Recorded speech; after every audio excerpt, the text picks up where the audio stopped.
This is a Dragon Blazer production, and I am the little boogeyman. All right.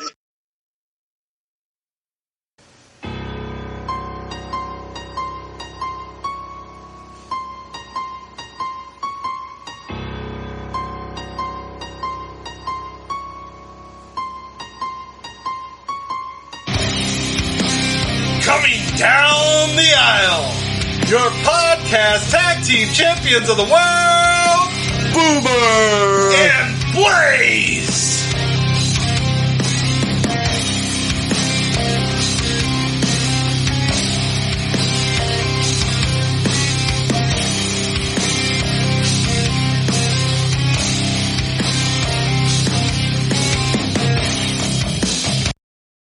Hello, everyone, and welcome to another edition of the Boomer and Blaze Show. I am Boomer. And I'm Blaze. And here we are, and we are back. Of course, our last episode, we did our first WCW/NWA show. That's right. Yeah, so can't wait, hopefully, to hear some feedback on that. I like that my co-host here found us some new music, and with the different graphics, we tried to make it feel different. So when we do these shows, it feels a little different, and I dug it. I admitted I checked it out, so I liked it. Nice little different tune at the beginning, so good stuff. And we will continue to do that, of course, when we go through all these big fours. But as you can see by our graphic this week, we got In Your House D-Generation X. Yeah! Yeah! Which, of course, just to be appropriate, I got on my DX member gear here. Oh, nice. You know, I've showed that shirt. Good pull. Go pull. I've showed that shirt before, by the way. That's an original. They sell them again now, but this isn't from now. I bought this back whenever the day was, back in the day. Probably back around in the day. Well, it was DX's last tag run. I think that was like 2011-ish, 10-ish. I could be wrong, but yeah, back then. Whenever they got together for the last time. So that's when that came from. But anyway, that's what we're going to be covering today, plus all this stuff that we talk about as always. And the first thing I guess we'll do is we're going to address, we had a couple, not one, but two celebrity deaths over this little span here between episodes. Yeah. Yeah. It's kind of sad. Which one we want to go with first? Start with whatever you throw up, I'll roll with. Whatever you want to do. Okay. All right. Well, then let's start with sad Paul Reubens. Oh, yes. Paul Reubens. Yes, and I guess the world had no ideas. I should have paid more attention, but I read his last quote or whatever, his last post on social media or whatever, and here he had cancer and was keeping it quiet. And the fact Did they say how long? 6 years. Oh, wow. Yeah. He literally, he knew, he had to have known, because he literally put a post out just right before he passed away, telling everybody he was sorry that he, kept this hidden, but and how he enjoyed entertaining everyone. So yeah, he literally posted something right before his death to thank us all and to say he was sorry for not making it public. But yeah, he was privately battling cancer. So, and I know this man has some controversy. I've even learned about stuff I didn't know, but I'm not bringing all that. I'm not going to bring any of this up. Here it is. Well, I only know about the whole incident with the adult theater. Which was an adult theater, and what the fuck? I'm sorry, I don't have that as I don't knock that on Paul. So he had another case that got thrown out because of some shady things they were trying to do, but he got brought up in the Epstein thing, and he had I didn't know about it until he passed. I didn't know about it. They were trying to charge him with child pornography, which is horrible. No. But, and I'm not saying it's justified, this is facts. This is just what I read, and this is like part of the court case too.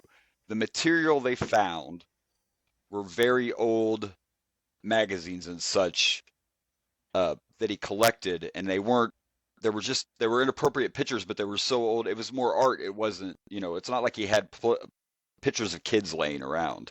There were some inappropriate pictures of children from long time ago. That's all the facts said. So, but the whole reason it got thrown out is because they tried to introduce a video of evidence against him, and it wasn't a video from his case. They literally took a video from another child porn case and tried to frame Paul Reubens with it. So, Oh. yeah. So You said the secret wrong. so he ended up Sorry.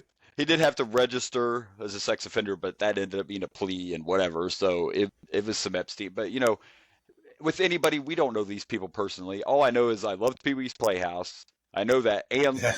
Lawrence Fishburne got his start on Pee Wee's Playhouse. For those who remember, he was the cowboy. Can't remember the cowboy's name, Yeah. but he was the I know. cowboy on Pee Wee's Playhouse. So, and of course, Wasn't he it had Cowboy Bob? I believe so. He had his couple movies too. I think probably his most famous movie role, besides his Pee Wee movies, was Buffy the Vampire Slayer. He was a vampire in that. Oh. Yeah, yeah. For me, you got Penguin's dad. Oh, yeah. Penguins. And Batman Returns. And my personal favorite is the Spleen from Mystery Men.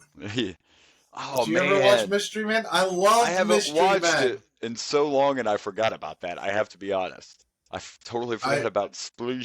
I mainly remembered it after he passed away, and I was like, oh man, I remember loving Mystery Men. Mystery Men is one of those guilty pleasures, that's one of the... And I watched a video after he passed, where he went on the David Letterman show and told a joke, and this was like one of his first appearances as Pee-wee, because a lot like Latka, with our personal favorite, right? A lot like him, he used Pee-wee in stand up. I guess right. He's been known to say that, I was really bad about timing and telling jokes properly, or all that. So he made a character where he is terrible at telling jokes, and he just is awkward the whole time, because that's kind of how he really was. So that's where Pee-wee was born, is this terrible comedian. And he tells this whole story about this guy with no arms getting hired to ring the bell at a church. And every time he would ring the bell, he would run into the bell with his face and ring it. And then I'm paraphrasing, and I'm kind of rushing through it because he did this whole bit with it as Pee Wee Herman. And he was like, well, then one day he tripped and fell off the bell tower and landed and died. And then the guy who hired him was like, they're like, do you know this man? He's like, I never knew his name, but his face rings a bell. And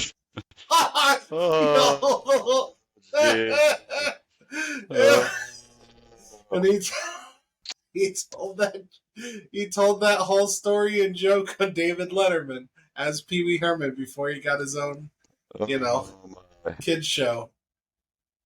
So honestly, I don't think Pee Wee Herman was ever meant to be, because a lot of people are that get mad about the whole adult porn thing, because you were children's. It's always slanderous when you do something like that and you're a child.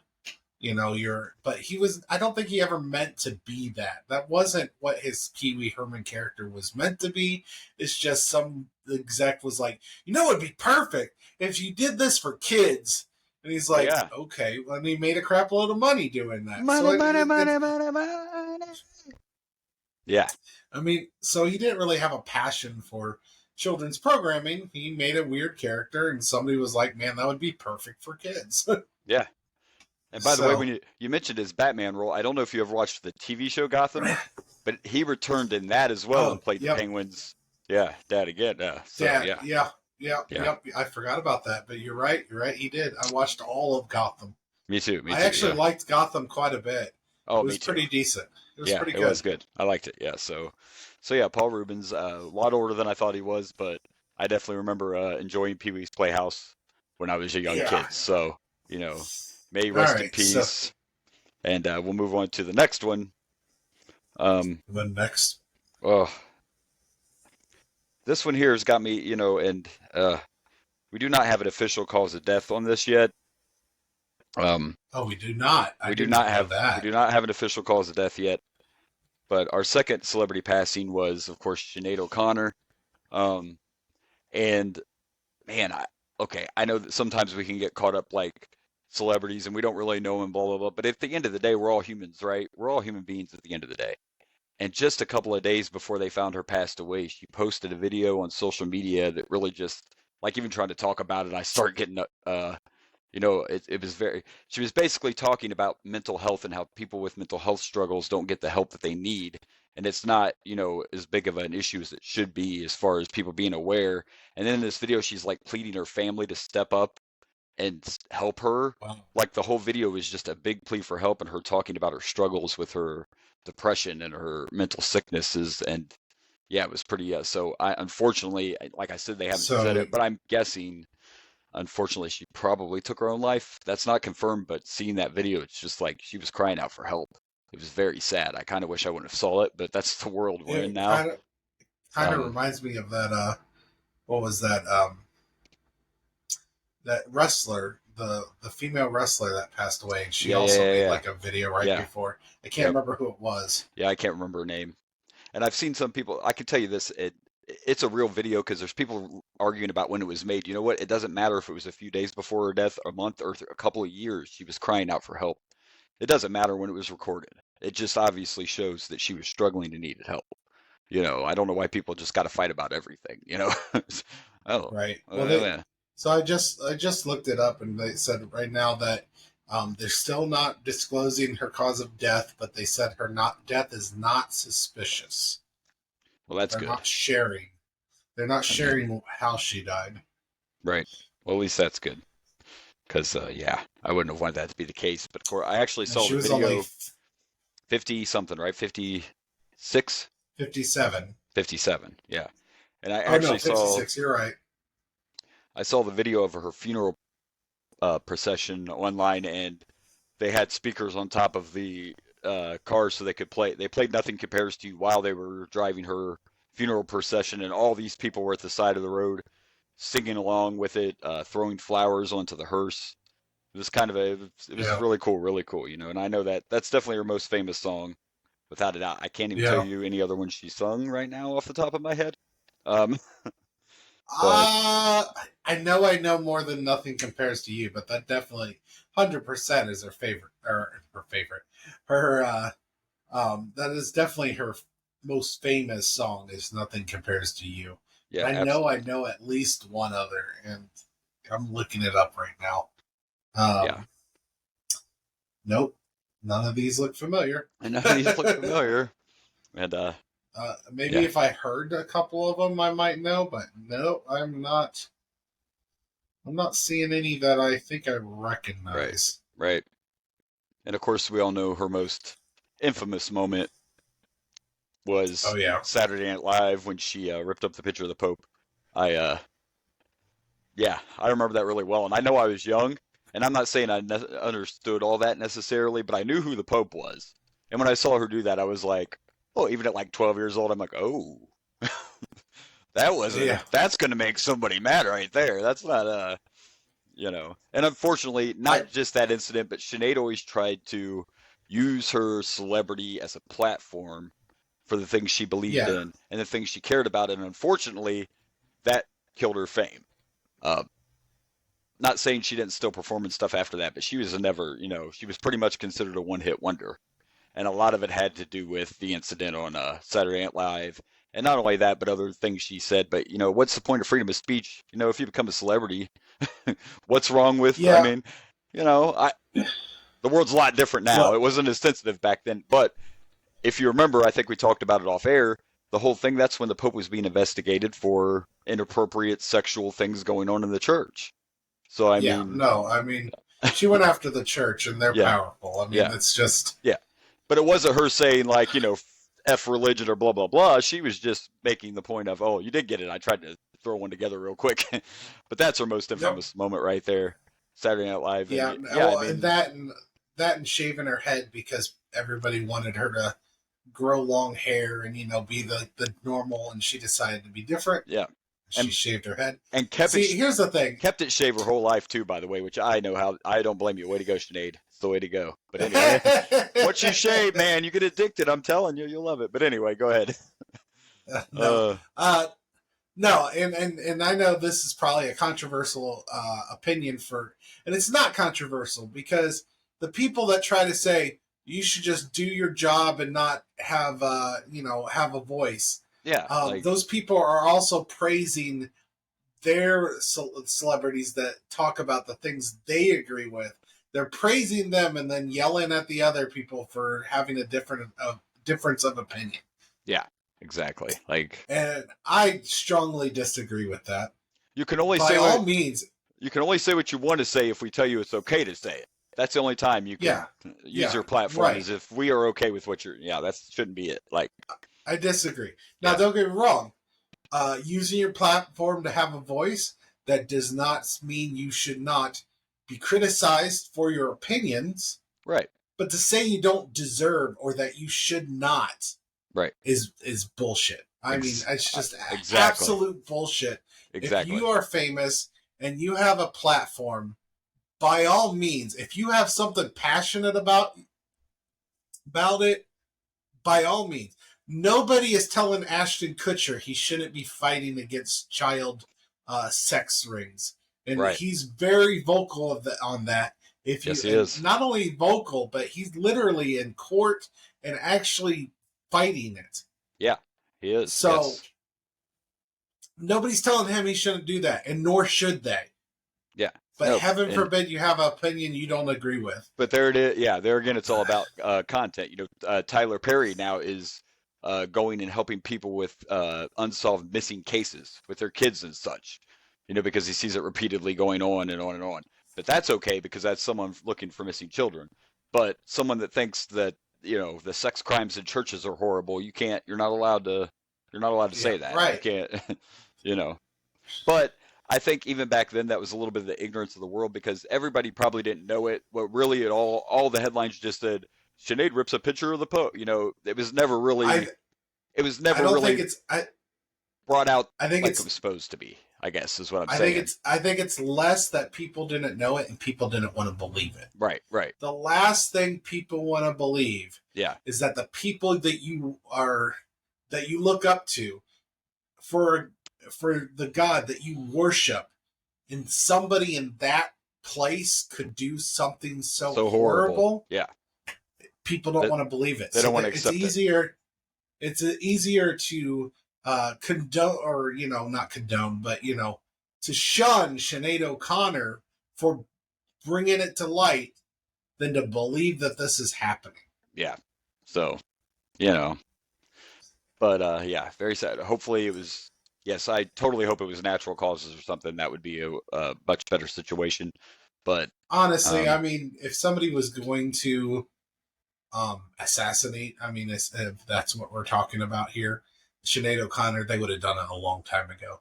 Waited until she was 56. I was just hoping it wasn't suicide. That's what I'm saying. I was hoping she didn't take her own life. So they said it wasn't suspicious. I don't know if they would consider.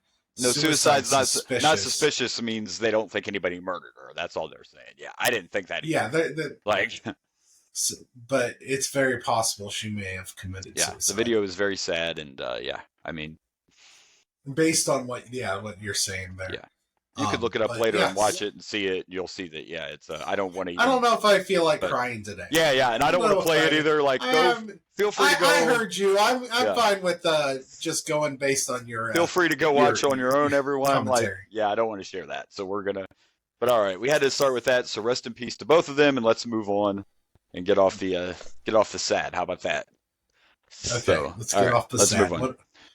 Where do we want to go next? Let's well, we're gonna do a SummerSlam review, but we'll get to that in a minute. Let's get the other little oddball things out of the way. So let's go to whatever you have up your sleeve. He won't let me. Up my sleeve. He won't tell me what he's got. Right. He's got something. Look at that. You see that grin? I'm scared right now. I'm just gonna tell you that, folks. I'm. You should be scared. I am. I see that look on your face. Okay, so let's talk. Let's talk. And okay. It's story time with Steven. So we're both we're TikTok stars, obviously. Yeah, absolutely. Little ones. Yeah. Yeah, absolutely. Yeah, we're totally TikTok stars. Sure. Do you ever watch TikTok other than our content? I actually do. Oh, me too. Probably too much. But yeah, I do. Probably too much. I agreed. Yeah. Now, I will say that my algorithm has pretty much made it where I almost get exclusively political stuff. Okay. I apparently am into that now. That's what TikTok tells me, and well, I keep watching it. So Yeah.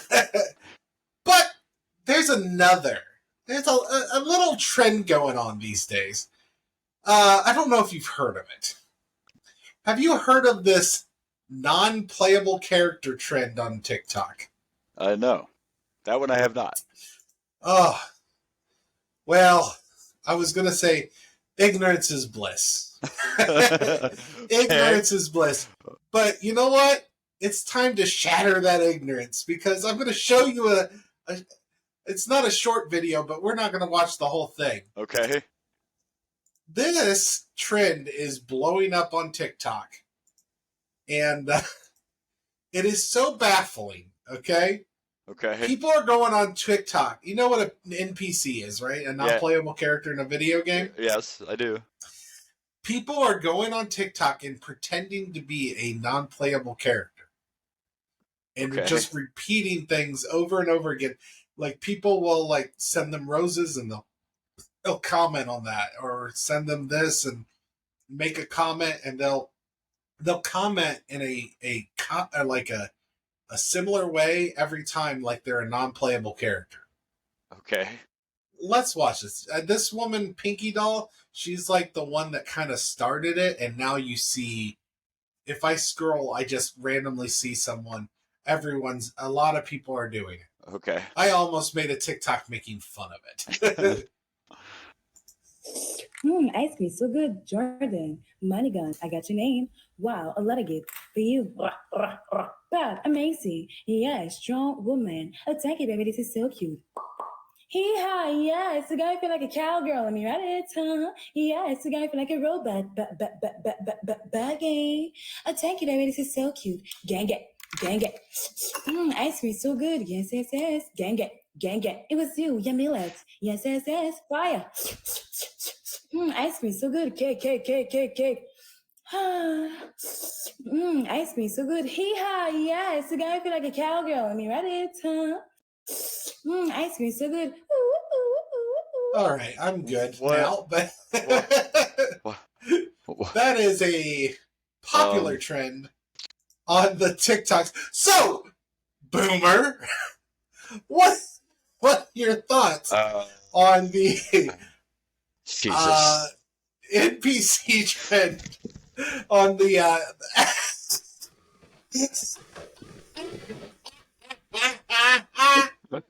That's my thought. Boomer, I'm out of Boomer here. is done. He's out. See you He's next done. week. What in the hell did I just watch? We have lost society. Oh. Oh, this is why I waited. That was a beautiful response. Thank you. I don't know. That was literally my natural response. That was not planned. That was literally just, I didn't know what else to do. Oh, God. I don't know what just happened. I feel like a cowboy. I don't know what the.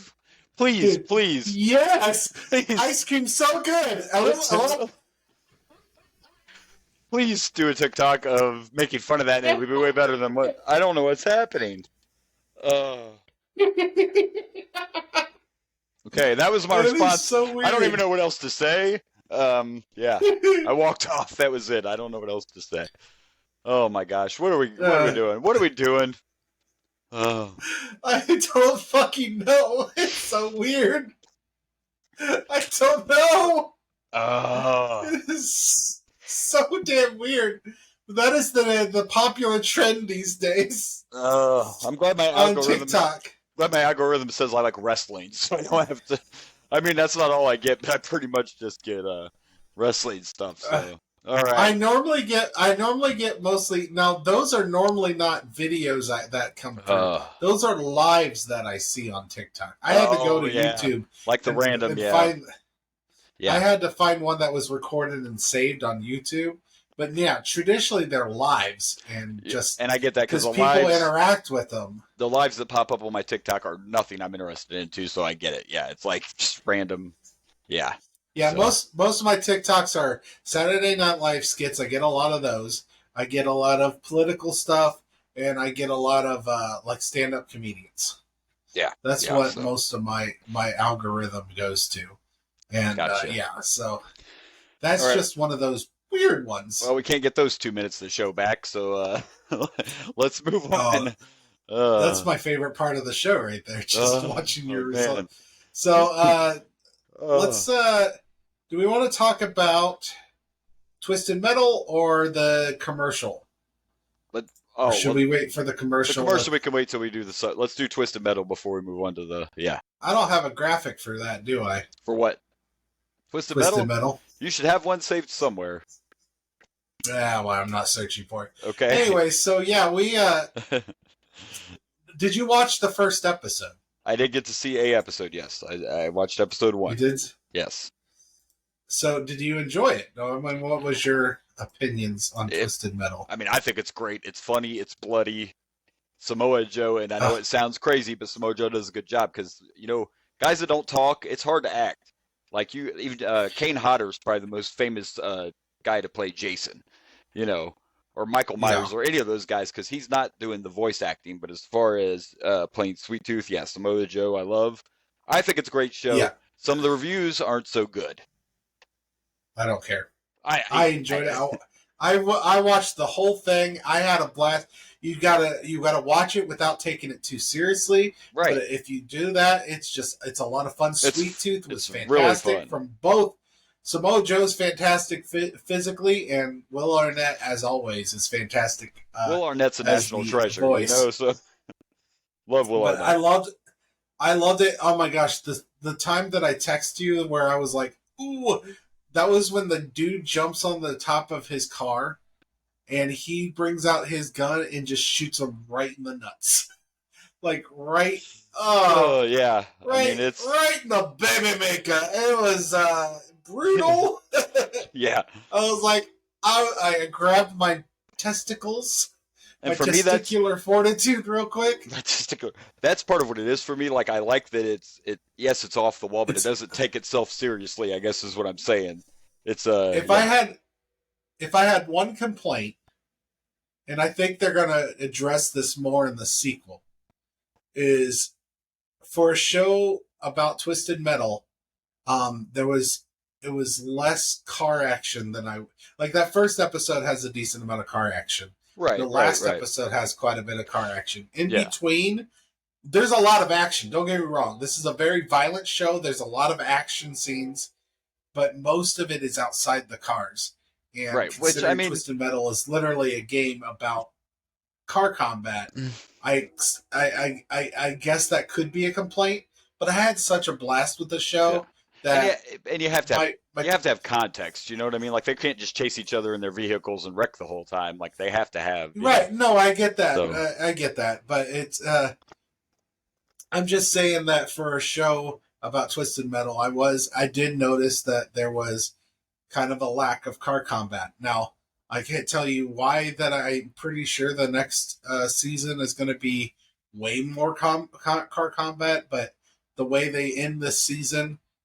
Suggests to me that the next season is going to be like a lot of car combat. Yeah, well there you go. Yeah, but I did enjoy the first episode. I will watch more. I was very interested to see how you would turn Twisted Metal into a show, but I think they've done a great job. The casting it was fun, perfect. I thought Anthony Mackie was really fun to watch. Sweet Tooth was fantastic, and you're gonna love his. Like you probably, if you only watched the first episode, you only saw like a moment of Sweet Tooth, really. Yeah. He is. It's they kind of do it where like he has his own little side story, and it's every other episode. Now every other episode after that is normally no Sweet Tooth, but then they like have a lot of them in like So he's got he's almost like a secondary main character. Oh, gotcha. And Nice. Very cool. But yeah, I'm all and for also, it. if you look it up, a lot of the characters that don't seem like main characters are characters from the game and drive cars in the game. Yeah, very cool. So they brought quite a few of them. Stephanie Beatrice, probably the best part. She was great. You know who that is, right? Oh yeah, yep, I do. Yep, she's in it, and it's pretty much her and Anthony Mackie, starring on the show, and she's great, which she's always great. Agreed. I like that actress a lot, and Anthony Mackie, he's just silly. Apparently, and I didn't think about it while I was watching because I didn't know this. Apparently, the people that created Twisted Metal are the same people that did Deadpool, and you can kind of really, so you can kind of really get that. It has that Deadpool. It has a feel like that, yeah. That's a good example right there. Like if you're into the Deadpool movies, you'd probably dig this. That's exactly what I'm talking about. Like it's way over the top. It doesn't take itself serious, just like Deadpool. It's that style. Yeah, I thought it was really good, and hopefully it stays. Hopefully it sticks around. I think it did well enough to get a second season, and I hope so because Me too. Second season sounds awesome. Yeah, I mean, once you get to the end, they bring up, and it seems really cool. Yeah, so I hope definitely for sure. All right, well, I think we're ready to talk about SummerSlam, right? Well, you know what? Before we do SummerSlam, here I go again. Just real quick, let's talk about Punk real fast because I teased that, so I have to. Oh, yep. Let me get you. I quit being lazy and I made a TikTok today. Like I made a TikTok, which I haven't done in a while. But I figure if all these people are following us on TikTok, they need to come check out the show. That's part of the reason I did it. So anyway, we're just this is the only AEW thing we're gonna talk about is what they are doing with CM Punk. And we did not have a show last week, so I guess this would have been 2 weeks ago after the pay-per-view. He came out and he had the bag again, and he finally pulled out the AEW title and brought up how he's the real world champion because he never got beat, which is true. He never got beat. He got injured in that fight and then just went away, so he never did get beat for the title. And injured and went nuts, but right, and went nuts. And of course, he spray painted the X, calling it the straight edge title. Kevin Nash, who I don't know why, but Kevin Nash has been really crabby lately. Like I used to love Nash, but like he dogged LA Knight because he's like LA Knight's just a ripoff of The Rock and Stone Cold. Like, yeah, LA Knight does remind me of a mix between the Stone Cold and The Rock, but he did rip him off. So when he did this, the first thing he said, "Oh, is Punk's ripping off the NWO," because he, like. Why are you so angry, Nash? Do you need a Snickers? Because you're not yourself. I don't know. But anyway, so he spray painted like this, and he said he's the straight edge champ. He's the real world champ. Now, okay, I'm okay with part of this. That's fine. Because this is like the old Razor Ramon, Shawn Michaels thing, right? 2 champions. They did the ladder match to sell. So I'm okay with that part of it. But, like, they're not going to have MJF versus Punk at All In London, which is the next show. Not only that, but last Saturday on Collision, they let Punk defend this championship. I just don't know how. It's just weird. No, it's weird. Going to be like? Are they going to make this like a brand split, and maybe this is the? I'm wondering if that's title for this brand. I'm wondering if that's the direction they're going. That they're eventually going to say we're going to have another champ for Collision. Because, like, I would understand it more if him and MJF they haven't even confronted each other yet about this. Like, Punk's just saying, well, I'm the real world champ. And he hasn't even confronted MJF at all. So I don't know. But we'll see. We'll see. Samoa Joe's actually challenged Punk for the pay-per-view. And MJF and Adam Cole are going to fight for the title at All In. I actually think we're going to see a turn. I think we're going to have a double turn. MJF was kind of getting some babyface love when he tagged with Adam Cole. And I think Adam Cole is going to turn to beat MJF. And I think MJF's going to become a babyface. That's what I see happening. I don't ever want that. Well, I don't. But here's the thing. He's well loved. I understand everybody loves MJF. In the modern wrestling, though, he doesn't have to change a whole lot to be a babyface.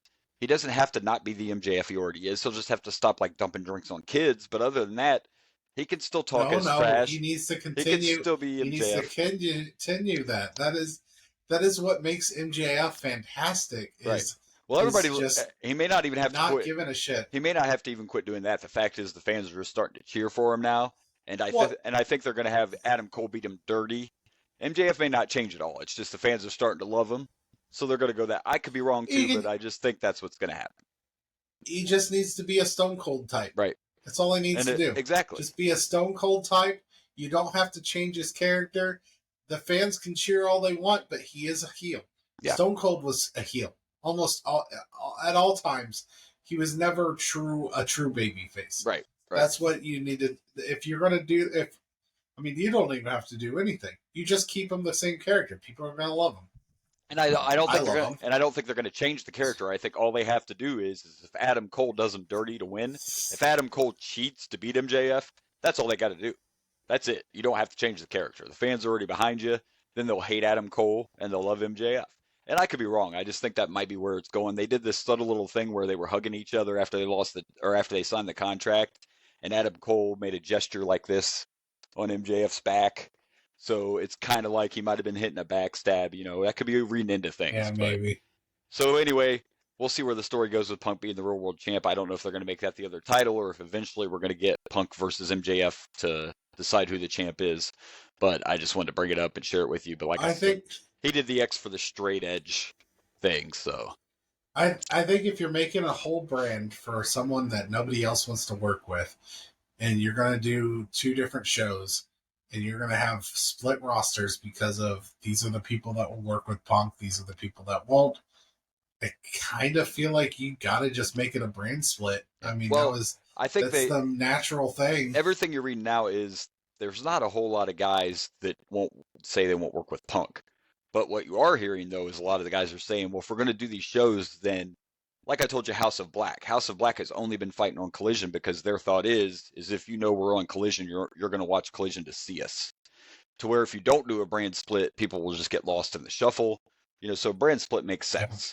And if you're a huge CM Punk fan, you're going to watch Collision every Saturday to see CM Punk. If you love MJF, you're going to watch Dynamite every week to see MJF. Right. And my thing is if you're going to have a bunch of people that are only going to be on one show, but you have people that aren't going to go on that show, do you want one of those people be your champion and the championship is never on that show? Well, that's not true. Now, because I take that back. The House of Black have defended the title on Dynamite in this run they've had on Collision. So that's an important thing to bring up. So they haven't done a brand split technically. They haven't technically done a brand split. House of Black refers to stay on Collision, and I think that's something, if you do a brand split, you have to make that clear that a champion would have to go, because you don't want to have 2 sets of 6-man tag titles, and you don't need all them belts.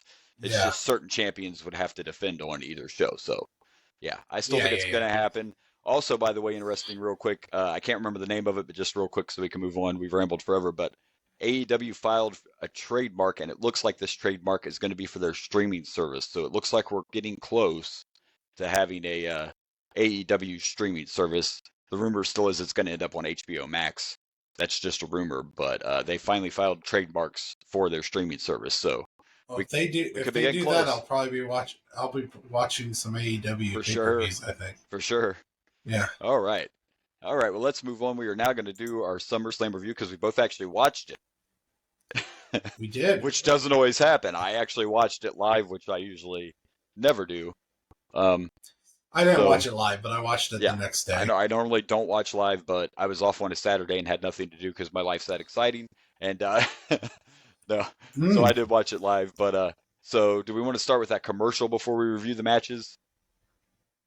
Yeah. Okay. Let's start with because I was really excited about this. WWE has gotten a deal again with Slim Jim, and they debuted a commercial or premiered a commercial during SummerSlam, and I think it's very cool. I mean, I obviously love it because somebody we're a fan of is in it. Yeah. Yeah. But we also get a little guest appearance in it too. Oh yeah. Let's. I wonder who that could be. I don't know. Some guy that used to like Slim Jims. Some guy that used to like Slim Jims. I mean, fair. All right. So here we are.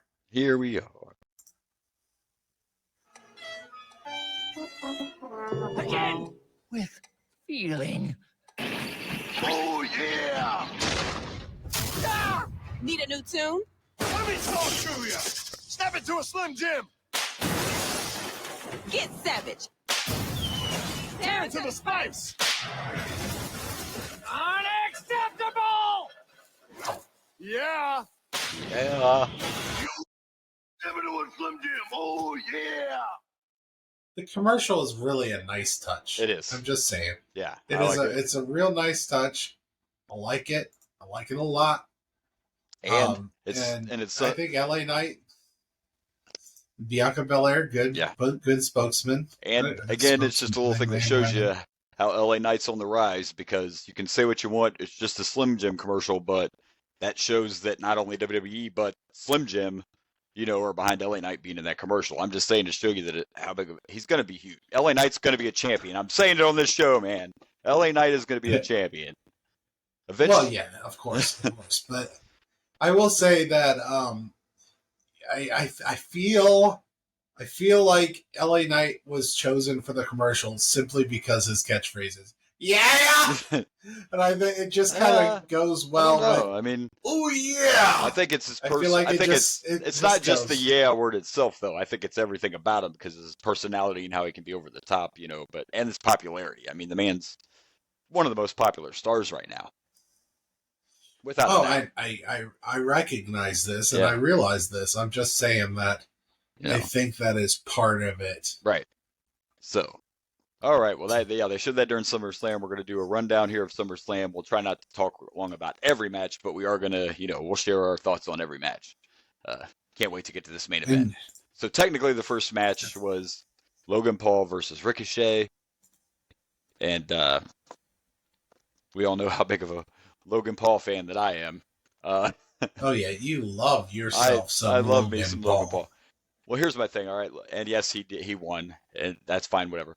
I will give Logan Paul this. Logan Paul is definitely athletic, and Logan Paul can probably excel, but this was botchamania. There was way too many botches in this match. I mean, it was still entertaining, but there was just so many missed moves, and the commentators were trying to sell them, and I don't know. I know they tried to do this whole storyline with Ricochet's fiance, who's the ring announcer and whatever, but I thought this was it was okay. At least it wasn't boring, but unfortunately I just noticed all the messed up moves, and it just kind of took me out of the match. Yeah, I mean, I get that. It was all right. I thought it was fun. I think that it's a huge vote of confidence for WWE to make Ricochet face Logan Paul. Yeah. Because whether you like him or not, and I know you don't, and I'm not his biggest fan, but I think he has a place in here.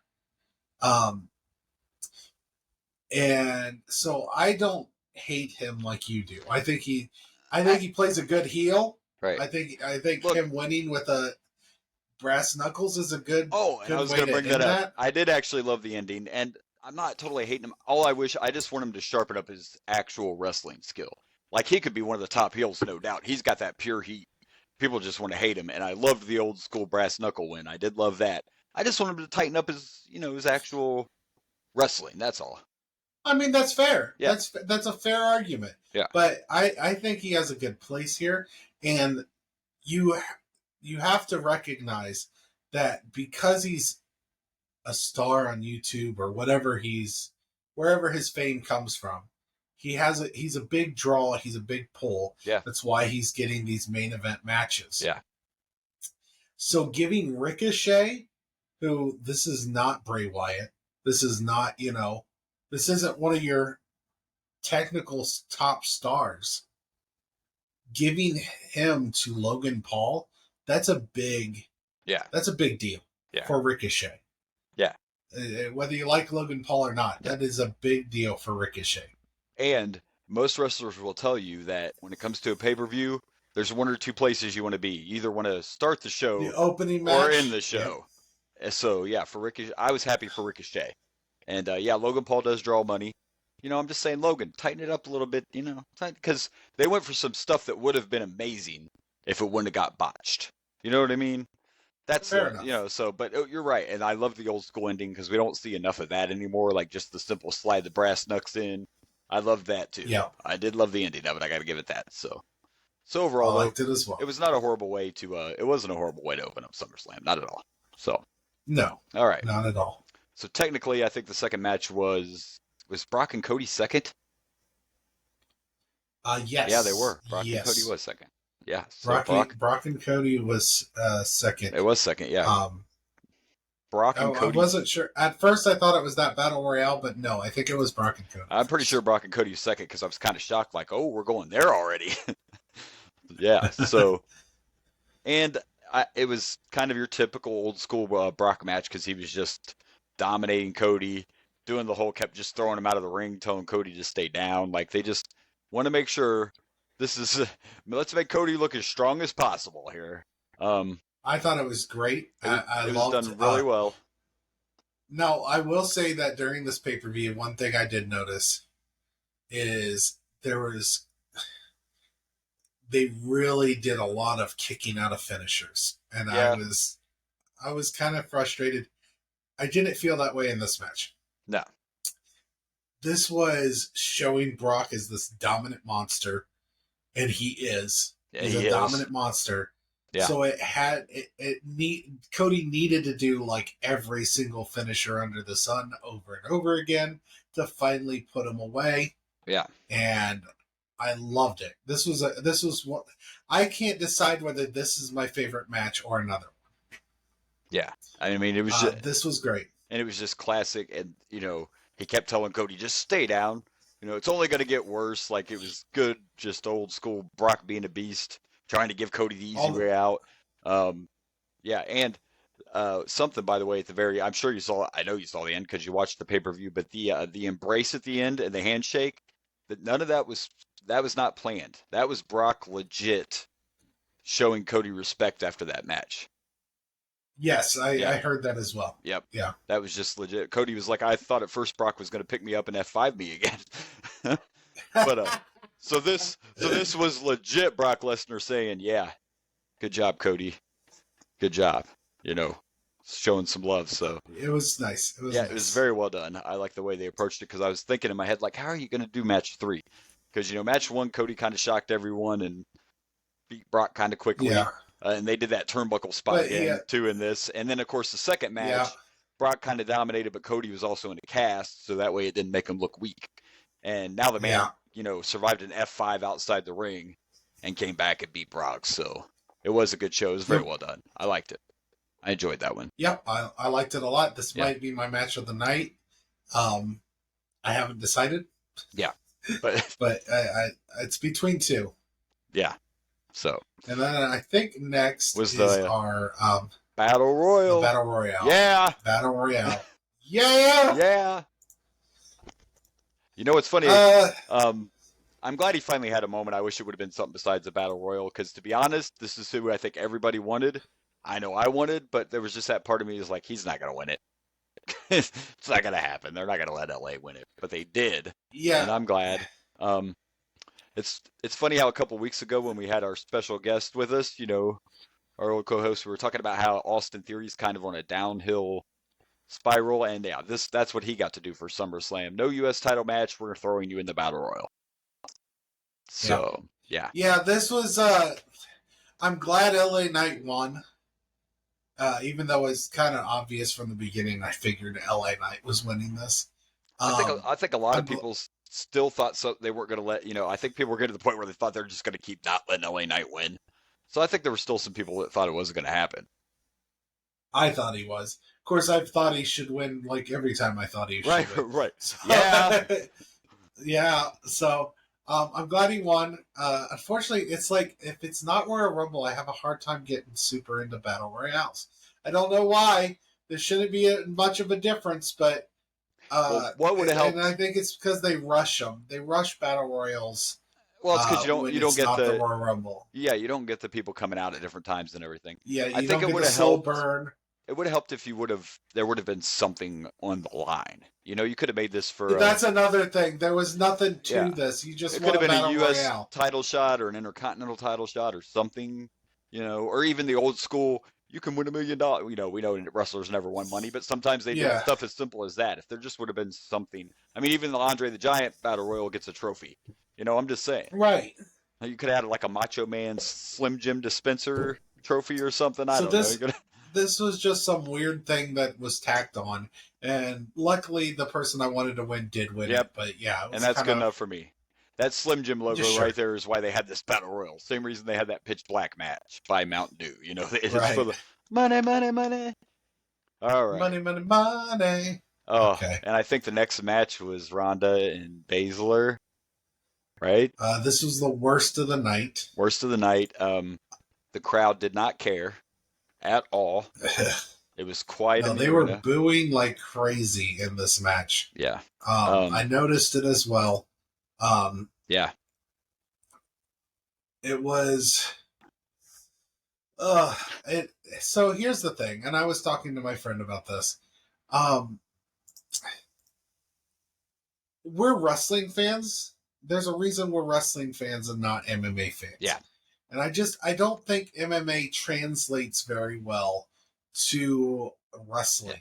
Yeah, And I think the reason for that, in my opinion, is that in MMA, it's real. They're actually fighting. So the winner wins by, actually submitting or actually knocking out their opponent. Yeah. Unfortunately, we have the disadvantage of knowing that wrestling, as much as we love it, is scripted. So we know that this isn't a real fight. Now, it would be cool, I guess, if wrestling actually let them, but they won't let them do that. That's not what the wrestling is. So they knew that Shayna was winning by the end, and it wasn't them actually facing off. Yeah. Well, and This unfortunately, shouldn't matter. Okay, sorry. no, I was just gonna say, unfortunately, with internet and everything today, everyone knew Shayna was gonna win because Ronda's contract's up and she's done with WWE, and it was all over everywhere before they even had the match. So unfortunately, everyone knew Shayna was winning. There was no question there. Right. Like, So there's that takes away the suspense, and I know with wrestling, it's the same thing. They know it's scripted, but the difference is with wrestling, they're trying to do big spots. They're trying to do things. They're trying to make this match interesting. It's stunt work. it's a story. It's theater. It's a story. It's a theater. Yeah. But that's not what MMA is meant No. to be, and that's not how they played it. No. So you take away the theater aspect, you just have this weird fight. Yeah, because that it is scripted. and you had a good story, and you went with this UFC rules or whatever because of their background, but you could have done so much. You could have done a falls count anywhere. You could have done a street fight because you wanted to elevate. You could have at least thrown it in a cage, Yeah. like MMA is. or a cage would have helped. Yeah, because like you said, like you can mix in some of your UFC style when you're wrestling, but you can't have a straight UFC match because that's not what we want to see. If I wanted to watch that, I would watch UFC. That's not what I want to see at and this SummerSlam. this was mostly submission moves. I will tell you though, on Monday Night Raw when Shayna came out, she cut a promo and said that she retired Ronda forever, and fans started chanting "Thank you, Shayna" when she said, "I got rid of Ronda." So I think the everybody universe hates Ronda, was and just. I don't get it. I like Ronda. I like Ronda Rousey. I do too, but I think part of it, even though she started getting better, was kind of the Logan Paul thing. She wasn't really that good. Like that first year she was there and they put the title on her and stuff, her wrestling was still pretty sloppy. And I think that might be some of the reason. I don't know if people hate her because she left to have her kid, but that's not a reason to hate her. She left for a while because she wanted to be a mom. There's nothing wrong with that. Like, Yeah. and also, by the way, when she came, if they do put a title, like this is their jobs, people. And if you were in the WWE and they wanted to put a belt on you, you wouldn't give two shits what people thought about it. You would take it. Like, you can't hate on Ronda if they're like, Absolutely. we're going to put the strap on you. You're not hating on Roman, who's going on 4 years of being a champ. Well, some people are. But the point is, Some people that's are. Some also- people are. that's also how we know how this sport works. So if they choose to do that, that's not a reason to hate that person. Like Logan Paul, it's not his choice. He's not going to turn down pay-per-view matches. I may not like it, but I don't blame the guy for doing it. I mean, come on. Like, I Right. get it. And I just don't think it worked as the way they wanted it to. Unfortunately, no one No. cared. The crowd It did really. not. It The crowd didn't. just wanted it over with. They didn't care at all. So it was a dud. That was the worst match of the night, right there. Oh, 100%. Yeah. All right. I think the next match was Gunther. Gunther. Gunther.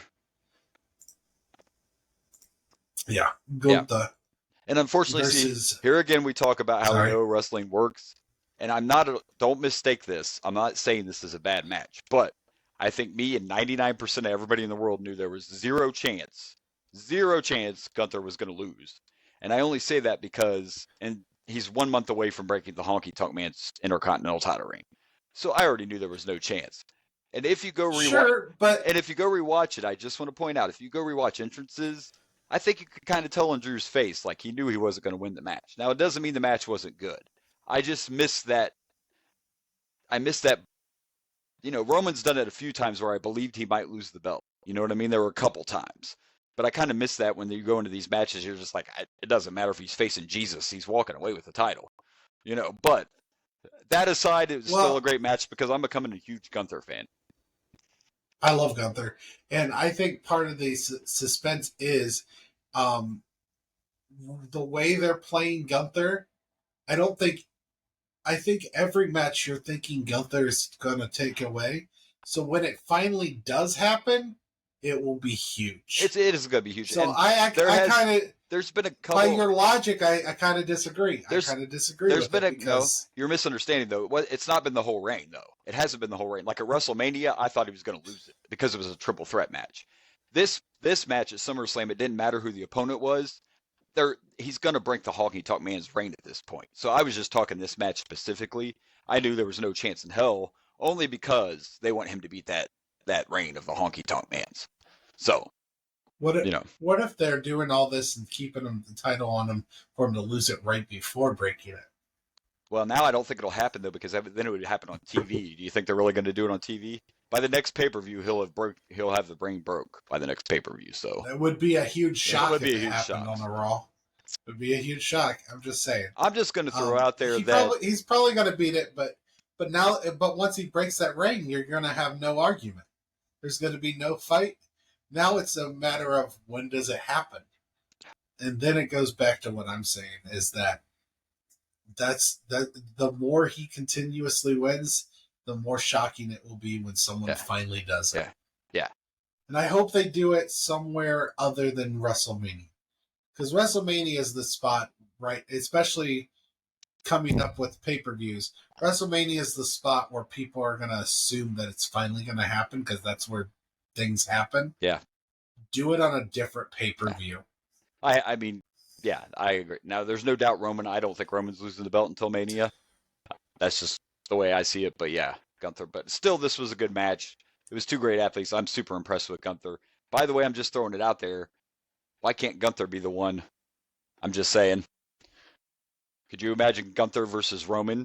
You could even do the champion versus champion. Title versus title. Both of them with long-ass streaks. With the longest reigns in the company. Like, that could be money. I'm just saying. If you're listening, Triple H. If you're listening, Triple H. No, anyway. All right. Let's move on because we've been talking a long time. This is going to be a long episode, kids. We're just going to warn you now. Yeah, it is. But we were off for 2 weeks, so we missed a week, and we're trying to review SummerSlam, so it's going to be a little longer than usual. Let's see. Next would be the women's title triple threat, right? Nope. Seth and Finn was first. What am I missing? Seth versus Finn was first. I forgot about Seth. Yep. My bad. Well, I love this match too. They're continuing to the Money in the Bank story is great. The problems with the Judgment Day, they just keep teasing all that.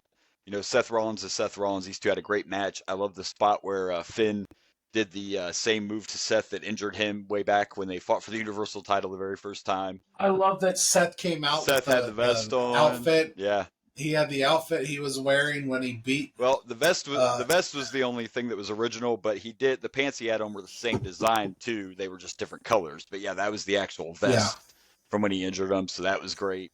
Great match. Great story. I like where they're going with this whole Judgment Day and the Money in the Bank briefcase and everything. And I don't know if you saw Raw or any parts of Raw, but if you did, we know I heard about it. I heard Shinsuke. His next challenger will be Shinsuke. And unfortunately, Sammy got hurt, so now Sammy and Kevin are both injured. So I'm worried about the tag team championships. There's a lot of injuries right now, man. And there is, yeah. Kevin was already hurt. Now Sammy's down, so We're going to see what happens there. Thus, why there was no tag team title match at SummerSlam, because Kevin I understood. was injured anyway. But yeah, this was a great match. There was no doubt about that. And I kind of felt bad that the women had to go on after this, because Seth, in the modern era, I have to say that Seth Rollins is one of my favorite wrestlers in this modern era for the last. Even as a heel, I loved the Messiah Seth. Like, I've loved every version of Seth. When he was double champion and he was with Triple H and all those guys, I loved it. Like, I've loved every version of Seth. Yeah. So I'm a huge Seth fan. Great match. And it's crazy because coming out of the Shield, do you think Seth was going to be the big one? Out of those 3 Shield members, Seth seemed like the least likely to become the face of a company. You know what I mean? See, I thought at the beginning that Roman was that sounds like really ignorant now, but in the very beginning, I thought Roman was least likely just because I was like, it was the old, like, here's another Samoan family member and they're going to turn him into like a head shrinker or something. Like, I just thought Roman had the least chance for some reason, but but I never pictured Seth. I guess I kind of thought Dean was going to be the biggest one at first. We did. I did definitely thought that too. Yeah. So, all right. Then the next match was the women's triple threat. I love all these women. So, but unfortunately, the best part about this was the cash in.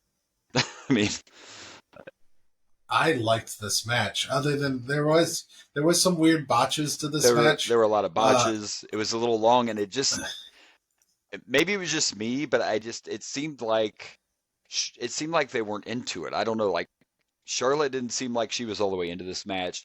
Asuka was botching up a lot. Now, I will give, like, Bianca deserves an Oscar for the injury thing and all that, like faking the knee injury and all that. I thought she was legit injured. But the ending I thought it was really weird. The ending was the best part, and I was actually talking to, believe it or not, Rage the whole time because he was watching it live too, and I didn't want to give you spoilers. So, Rage and I were talking back and forth, and we were just, I guess the women have set the bar so high because there's been several pay-per-views where the women have stolen the show. And absolutely, to be this late in the card and to have to go right before the tribal combat and everything, maybe it just didn't beat expectations. But I love the ending. The cash in was beautiful. The ending was fun. Yeah. The ending was a lot of fun. Yeah.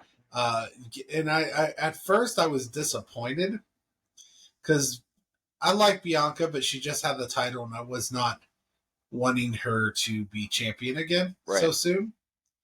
Honestly, I wanted Asuka to keep the title. So I was kind of disappointed, but then something happened. Yeah. We got a really cool ending. Yeah.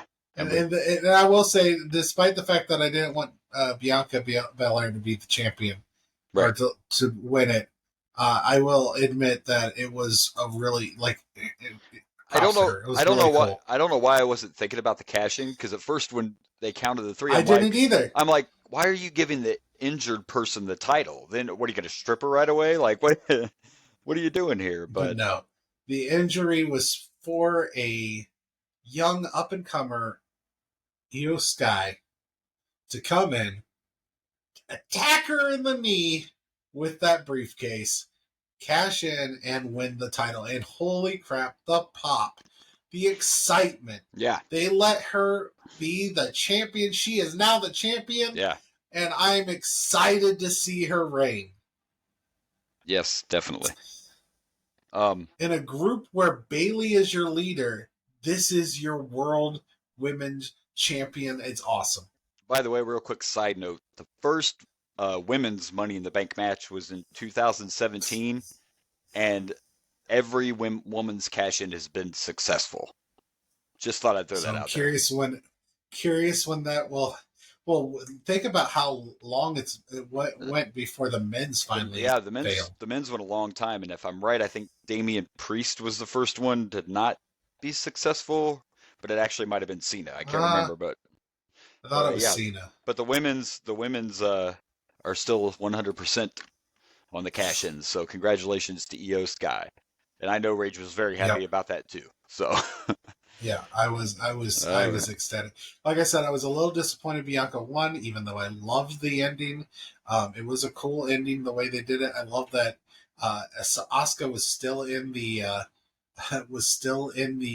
the figure 4, figure 8, Right. whatever you want to say. She was still stuck in there as Yeah. she's being pinned. And then the mist over Charlotte. I mean, it was just all really cool sequence at the end. And I thought the match was decent, even with the botches, even with Charlotte's weird wardrobe malfunction, where they had to stay in the corner for a little longer than they should have. Yeah. It was all the cash in made it all worth it. Yeah, the cash in made it at the moment. So. And Bianca losing and the story with her injuring her knee, made it make a lot of sense. So it was like, oh my gosh, she overcome this knee injury to win the title. Oh, yeah, that's what's going on. Classic Money in the Bank cash in. Classic. Yeah, very good. Absolutely. All right, well, let's discuss Tribal Combat. Tribal Combat. Yeah. And we'll explain. Now, I think we're gonna have some very differing opinions on this. Well, we are, but I think when I explain, we're just gonna cut right to the beginning. Spoiler alerts, folks. Spoiler alerts. I do not have an issue with them splitting the Usos. I do not have an issue with those guys feuding. The issue I have, and a lot of people had with this match, is I have an issue with you built this up like this, and then you didn't follow any of it. There were a couple issues. One, the whole time you mentioned this was Tribal Combat and the elders approved of it, and everyone was expecting an elder to be there to enforce the rules. Like you could have had Rikishi or somebody there, you know. Part of Tribal Combat is no one's allowed to interfere. Even though it's a no DQ match, tribal rules for their dynasty are no one's allowed to interfere, but yet here we get Solo again. The reason the Jimmy betrayal doesn't make sense is because you betrayed Roman, then you got Jay to join you, then Roman and Solo kicked your ass and put you in a hospital, and you got out of the hospital and helped Roman beat Jay, who was trying to get revenge for you. That's the part that doesn't make sense. That's the part that has everybody upset. It's not turning Jimmy bad. It makes no sense that they whooped his ass and hospitalized him, and he came back and helped Roman win. That's what's got people upset. I have a theory on that. All that crap about the Tribal Combat, and then Solo still interfere, you know, and I expected that. Now listen, I never expected Jay to win. And I liked everything up until Jimmy was the one that ended the match. I even liked the little spot where Roman accidentally speared Solo. So then it looked like Solo wasn't. That's when it turned like Solo wasn't helping Roman necessarily, but he was still going to whoop Jay's ass anyway. But you could tell he was mad at Roman. So I think most people are just upset over it. It doesn't make sense the way you build it up for Jimmy to be the one that stopped the match and turned on Jay. That's all. All right. So here's the story I think that is going to unfold here. First off, I didn't know. I guess I didn't know the proper rules of Tribal Combat. Right. So I had no idea on any of that stuff. So I didn't know that was a big issue. But here's the story. Yes, he joined Jay with his stuff. And, you know, then they beat the unholy hell out of Jimmy. And here's the story you tell. Jimmy, essentially, after getting beat up, and I feel bad for Jimmy on this, you're telling the coward story. Like, obviously, you can't protect me, brother. You can't protect me. I still got my ass kicked by them. So it's better to join the enemy, go back to them, beg for forgiveness, and get my place back in the bloodline. Yeah, hopefully, whatever way they go with it, it'll just make it better. But like I said, I did not expect Roman to lose. I didn't expect Roman to lose. I was just kind of, and I'm all for it. Like, even the Usos have said themselves in interviews, like before they retire, they want to have a feud with each other and they love to face each other. And I know they got, you know, if you want Jay to be a main eventer, you got to split them up at some time. And I get all that. I just think, I wish they would have done the build up a little bit differently, because you're right. Now you only got a couple of options. Like, one, it's the coward's way out, or two, he's just that crazy that he let them whoop his ass to sell it good enough. I think to make Jay. I think story wise, the coward's way out is perfect. I think that's exactly what it is. He was gonna go with Jay, but then Jay couldn't protect him, and that's probably what he's gonna say. You couldn't protect me, Oos. Yeah. and you get mad at your brother for not protecting him. He's like, I followed you. I listened to you. I did what you said, and I still got hospitalized. So I need to go back to my tribal chief. Forgive me for turning on you. And this was the way to get that forgiveness. You have to turn on your brother. Yeah. And that's the story. And hopefully you'd go the coward story. I don't think I just went nuts is a fun story. But the coward story, the blaming your brother for the fact that they destroyed, even though they're the ones that destroyed you, blaming your brother for not protecting you. Boom. Yeah, we'll see where it about goes. SmackDown. I just would have liked to seen a little bit of something different than the same old, I don't know. I don't mind Roman not winning clean either. Don't get me wrong. Like, it's fine. He's a heel. That's what's supposed to happen. There's a reason he's been champ this long. I guess I wasn't a huge fan of the finish, but we'll see where it goes because so far the Bloodline stuff's been gold. So I don't want to jump the gun. I'm not the only one though. I've seen several opinions where people are like, we can't wait to see SmackDown because we want to know like, what's the direction here? Why did Jimmy anticipation? That's not a negative. Why did Jimmy return? Well, it's not a negative unless the story ends up sucking and they don't explain it the right way. Yeah, if they don't tell the story right, and it's just like, well, I felt like, never mind. They're just trying to drag the Bloodline on just to drag it on. You have to have. But so far they've been good, so I guess there's no reason to doubt. We shall see. The best story is it's fear. But overall, it's Jimmy being afraid of the Bloodline, and he goes back to him out of fear. We'll see if that's what they do. I don't know. But it's a hell of a story. It's a hell of a story, if you ask me. We shall see. Overall, I mean, it was fine, but SummerSlam was my least favorite pay-per-view of this year so far. And I'm not saying it was horrible, but they've had so many good pay-per-views this year, and this was probably my least favorite. I don't know if I don't. Yeah, I guess it might be just by sheer volume, but I'm trying to think of the other pay-per-views. But I liked SummerSlam. I don't know if I want to say least favorite, even if it is the worst of the year, because it was still pretty damn good. It was okay. And I liked. My only real complaint about this pay-per-view was the Shayna versus Ronda match. I guess the Battle Royale was like whatever, but other than that, I enjoyed mostly every match. Mm-hmm. I didn't even hate the Logan Paul Ricochet match because one thing is I was just happy Ricochet got his like this big shine on him. Right. I like Ricochet a lot, so yeah. So and I even with the botches, I enjoyed this pay-per-view a lot. And you're right, there was a lot of weird botches in this pay-per-view, but yeah, it was botches because people were going so hard, in my opinion. Like that women's match, they were trying to do so much.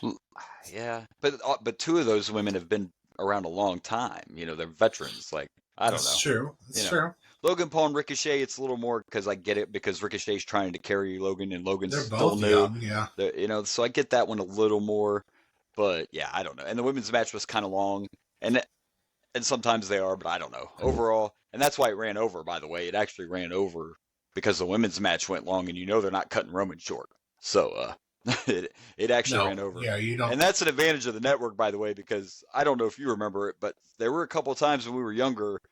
I think it happened more with WCW, but sometimes if they went over, you didn't get to see the rest of it, even though you paid for the pay-per-view. Sometimes the cable company would shut it off. That sucks. Right when it was supposed to. Yeah. So I remember one time specifically, WCW had to replay the main event the next night because the main event got cut off on pay-per-view. So then the people that paid for the pay-per-view were pissed because the whole world was watching the main event for free and didn't pay for the pay-per-view. Yeah. So anyway, that was a thing back in the day. Now they don't have to worry about it because they stream now. But anyway, so there you go. That's our SummerSlam review. We have been talking for over an hour, I think. An hour and 12 minutes. It's a long we have one more thing. It's a long pre-show. We do have one more thing, and I think you know why. I think you know why I picked this one because it goes along with one of our celebrities that passed away this week. Yes, we have our Chic Tweet of the Week, and it may not be the funniest one ever, but you can definitely tell it was a little homage to Sinead. It says, "It's been 7 hours and 15 days since you took your love away. I swear to Jesus, I'm going to break your fucking neck." So there you go. I don't remember. I remember part of those lyrics, but I don't think that last part was in that song. I don't remember. Yeah. I don't. Jesus, I'm going to break your fucking neck. I mean, it's not exactly what I remember either. yeah, I'll have to go back and check. I don't think that's it, but there you go. That is our chic tweet of the week. Oh man. Now I believe we're done rambling. So that just means, are you ready? Dum dum. I said, Bow are to the you masters. ready? You know, look, I got to show this off real quick. This is the hat, right? You can buy with the shirt right Oh, here. nice, All right, nice, but I got to nice, show you nice. I got to show you the best part. I'm going off camera for a minute. Yeah, look at that. Oh, look. You're a terrorist. No, look, it's Triple H, man. See? Yeah. I am no terrorist. So anyway, all right, it's in your house, D-Generation X. Let's get this started.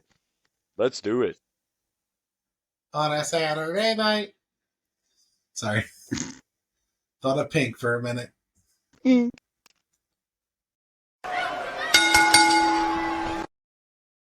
All right, so we start off, of course, with our opening video package, which is showing D-Generation X in your house, and the two big DX matches are Triple H against Sergeant Slaughter, and Shawn defending his title against Ken Shamrock. But we kick off the evening with the finals to crown the very first light heavyweight champion. It's Brian, I'm not Jerry the King Lawler's son, Christopher, versus Taka Michinoku. Taka Michinoku. Yes. And you know what? This was actually a really good match. It was really good. I enjoyed it a lot. I didn't expect it to be a stinker, but it was a really, really good match. And the whole Jerry the King Lawler, it's not my kid thing along with it, like the commentary along with it, made this a really, really entertaining opening match. JR was on Taka's fire this whole time. stuff. Oh, yeah. Taka doing things that, again, they do it all the time now. But this in '97, there weren't a lot of guys in the WWF that did this. WCW had him high flying all over the place, and even Brian Christopher did some things I didn't remember him doing. We saw a skull crushing finale before that was a thing. I know. What? Right? What? I don't think it was meant to be like a finish or anything, but it was just a move. And some of his other moves, like I guess every time I think of Brian Christopher, all I can remember is Too Cool, and not actually remember his initial run. Singles. I do remember the whole "that's not my kid's" storyline, yeah, but I just don't remember a lot of his singles run. And this shows you this early in his career they had some faith in him because they're putting him in the finals of this light heavyweight championship match. So. Yeah, but did you see all the names that nobody ever heard of before that? I don't know if it was faith in him. He was the best out of that group. He was like the only actual WWF guy besides Taka. Like they just signed Taka. Same with Taka, yeah. Yeah, the rest of them were just guys they brought in. Like, we need some light heavyweights. Can you help us out, Joe Dirt? No, I don't know. But it's like, we need to do the first light heavyweight championship.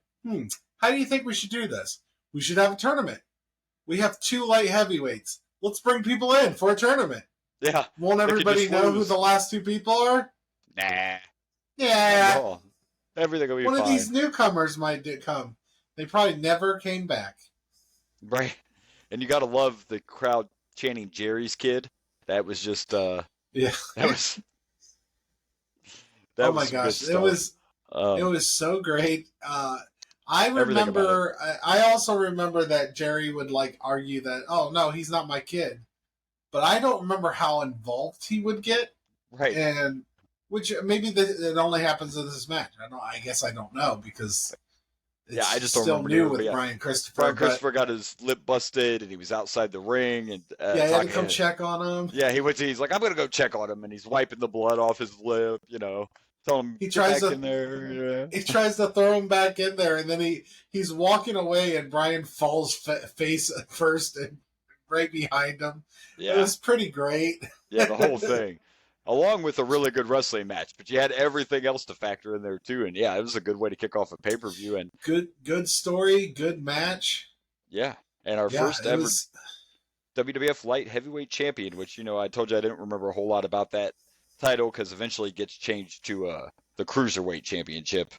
So, I remember that a little more. But I told you I actually had one of those belts at one time and ended up selling it for a profit. But that's okay. Anyway. Really good way. Is this our first introduction to a title since we started this podcast? because Intercontinental's been there since pretty much the beginning. No, we the got to World see Championship. we got to see the European introduced. I mean, we didn't get to see the match because it wasn't on a pay-per-view, but We didn't see were the around for inaugural yeah. match, but yeah, I guess European. But we was were around for new. the creation of that, though. Yes. Yep. By the way, it was around. The light heavyweight title was around until they bought WCW, so it was around a lot longer than I thought. You're talking So 2002. they probably just changed light heavyweight to cruiserweight after. Was the 'cause cruiserweight title at WCW? It was, and that's when we get into the invasion and everything, we'll see that. But they got to a point where they started to combine all the titles, have unification matches, and when they unified the light heavyweight and the cruiserweight, they decided to stick with the cruiserweight championship. So yeah, yep. Which got brought back not that long ago, and then I think it's in NXT now, since they got rid of 205 Live. I think there's still a cruiserweight title around, Yeah. just on NXT. But anyway, this was a really good way to start off a pay-per-view, and I was actually shocked. I was more entertained than I thought it was going to be. Like I said, I didn't expect a snoozer, but this was actually a really, really good match. Taka was hitting the high flying moves. Brian Christopher was hitting some nice power moves, which worked really well because it's a light heavyweight match, but he's obviously way bigger than Taka. And of course, all the commentary, the fans with Jerry's kids. Like, I'm actually going to give this. I'm actually going to give this 4 busted lips. I see. I was going similar. I was going to go for Jerry's bloody children. Jerry's kid. All right, what's it? Story and actual match. This is great. Yeah. I came this close to being like 4.5, but I'm like, I don't know if that might be too big, too much. But I gave it a 4 without 4. a hesitation, though. Yeah, I mean, yeah, because it was. No, I had to drop myself down from 4.5. You got all but excited. It was pretty decent. It was really good. It was a really good and a great way to start this pay-per-view. For sure. Unfortunately, I peeked ahead and I know what's next. So we go from. No, this is Los Boricuas, isn't it? Your boys are back. The boys are back in town. No, yeah. those are not my boys. Not only Los Boricuas. No voice. DOA. We get Gang War rematch. It's the one we've all been waiting for. Let's skip. We don't do that here, even though we want to. Damn it. Let's get it over with. Let's do it.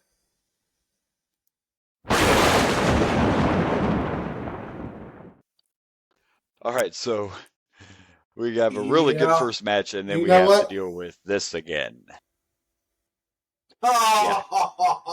Can we just watch that? Can we just watch that TikTok show again? Because it was a little better than what we just watched. Yeah, Cowboy, yeah.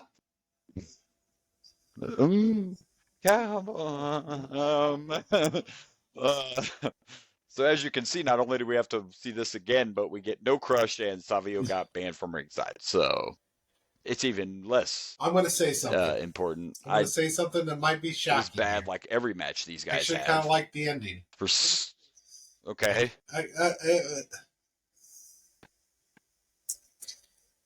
Okay, well, yeah, the fake injury.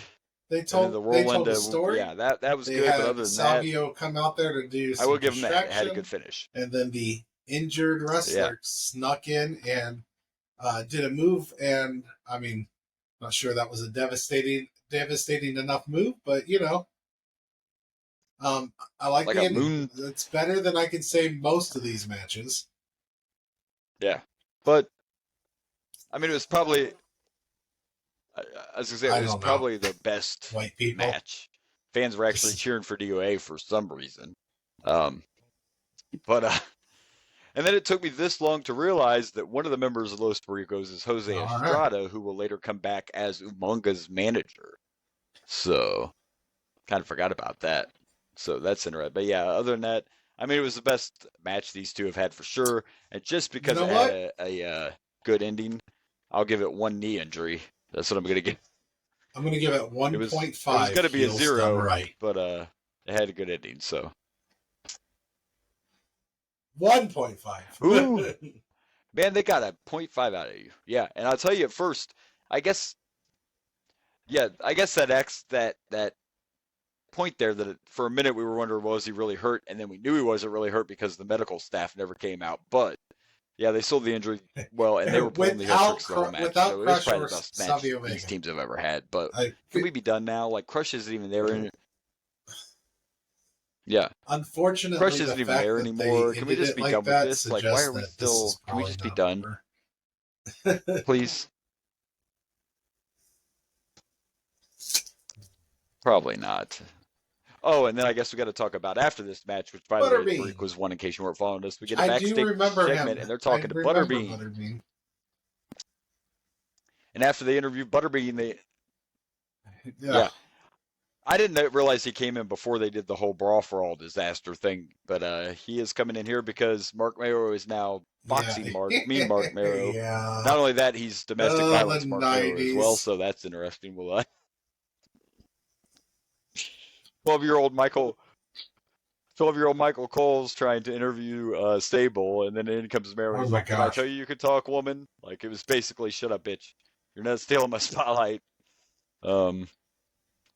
Could you imagine? I mean, I imagine that in real life it put enough pressure on the marriage, but could you imagine if they both went back and Sable would have still been the bigger star than him? That's just what would have happened. Like, it scares me because we know they've done it in the past. Eventually, until Brock what stepped if, in. What if WWF executives saw them together and was like, "Oh man, Mark Mero, you treat her like shit. Do you want to do that on screen? Just keep doing what you're doing.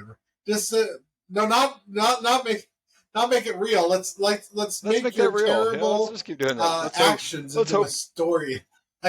Because we've done it with drunk, alcoholics. I mean, you think WWF is above being like, no, let's take your domestic abuse into a storyline instead of actually getting Sable help.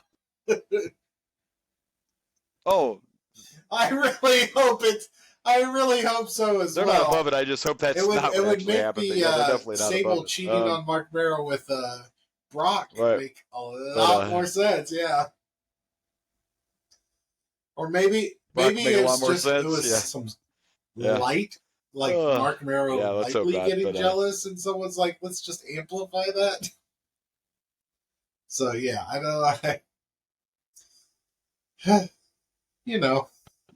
Right. Yeah. So interesting, but so we know our next match is Butterbean and Mark Mero in a tough man match. So it looks like we're getting a boxing match. I heard him say 4 rounds. So let's see. We just talked about how the UFC match didn't work at SummerSlam. Back then they actually we're about to watch a tough guy fight here at your house. So let's see how this goes.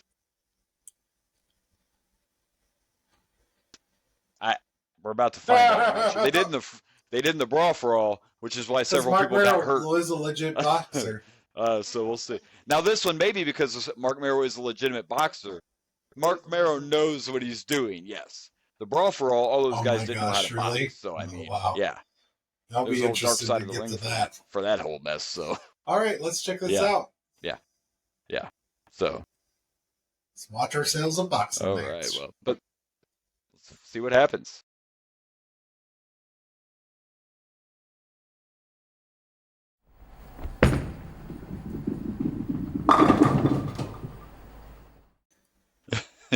Anyway, all right, so this is our next match here. So I've kind of forgot about the tough guy contest back in the day. That's where Butterbean actually came from, and then he ended up getting some real boxing matches. And of course, we're now trying to make Mark Mero Marvelous Mark Mero, the boxer and domestic abuser, and and we have us a tough man contest.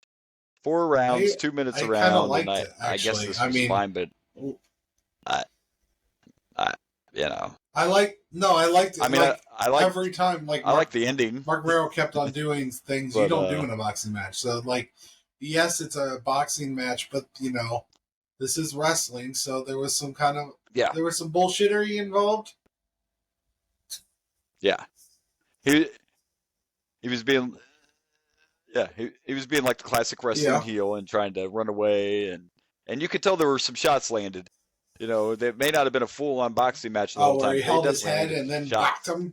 And that one Butterbean hit right before the last round they had. Look, Yeah, I enjoyed Dude, it. yeah, that It looks like a wasn't, legit knockout. but So, I mean, it was but entertaining. this is That's what for I sure. It may expect not have when you been try to bring wrestling, boxing into but wrestling. it was a Your wrestler doesn't try to stop wrestling.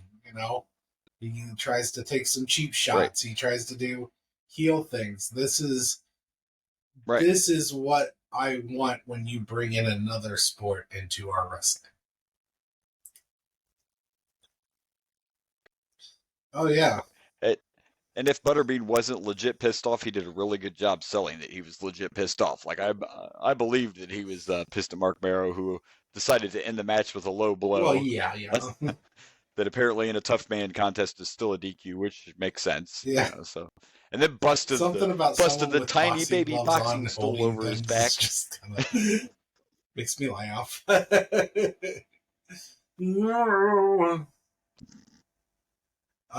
yeah, no. Makes me happy.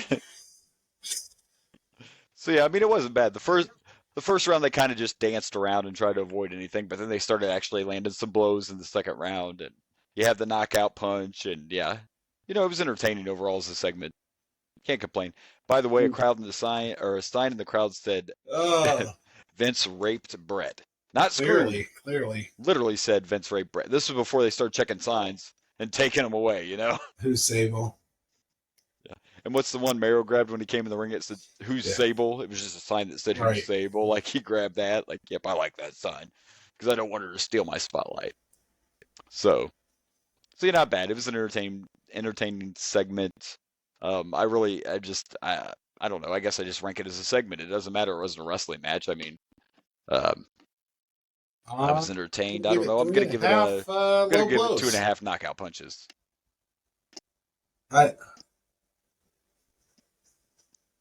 Low blows. And boy, what about the and not to rush through this because it was entertaining, but it wasn't really a wrestling match. Yeah, we definitely got something we got in wrestling Goldust and Luna well. Vachon, who we haven't seen Luna Vachon in little quite a few years.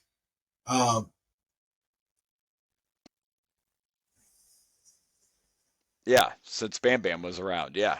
And yeah, he's dressed a little different because they still were calling him Goldust here, but this is when he turns himself into the artist formerly known as Goldust, because this is the same time when Prince changed himself to a symbol. It's around that same time. So, and instead of wearing his typical Goldust gear, he'll keep coming out in things like we just saw, like that all pink attire he had on with the silver cod piece. And, Sam I Am. Yeah. And he came out and read Dr. Seuss for some reason. And then Luna, Sam I Am, and we're then doing Luna some pushed him down dominatrix, and proceeded to drag him out of the arena like he was a dog. So that's what we're doing. We got the abusive. I don't think this is. We go. I don't think we go from the abusive spouse to the abusive dominatrix. Is actually, so, whatever. People that like to be dominated, they like it. That's what they want. It's not the same. I know. We're in the attitude era now, buddy. I don't know what you want. Best is what it is. This is what we're getting. Get ready for some bra and panty matches coming up. Woo. It's not too far away from that. And yes. Nope. Oh, the good old days of the women's division. I do too, but I'm joking. I love the women's division much better now. In fairness, this is probably going to be better women's stuff. But we got we're definitely getting into that era though. Early '90s, where they barely existed.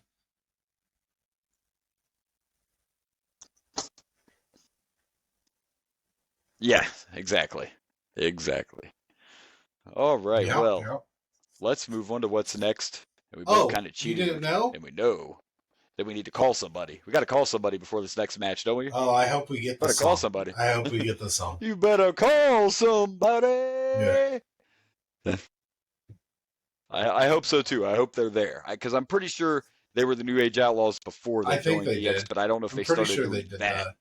But I don't know if before they do it yet. So we'll find out. When I did a search, when I was looking up the next match, they're still under there as Road Dogg and Billy Gunn. They're not in there as New Age Outlaws, so I don't know if they have the name yet. Well, let's find out.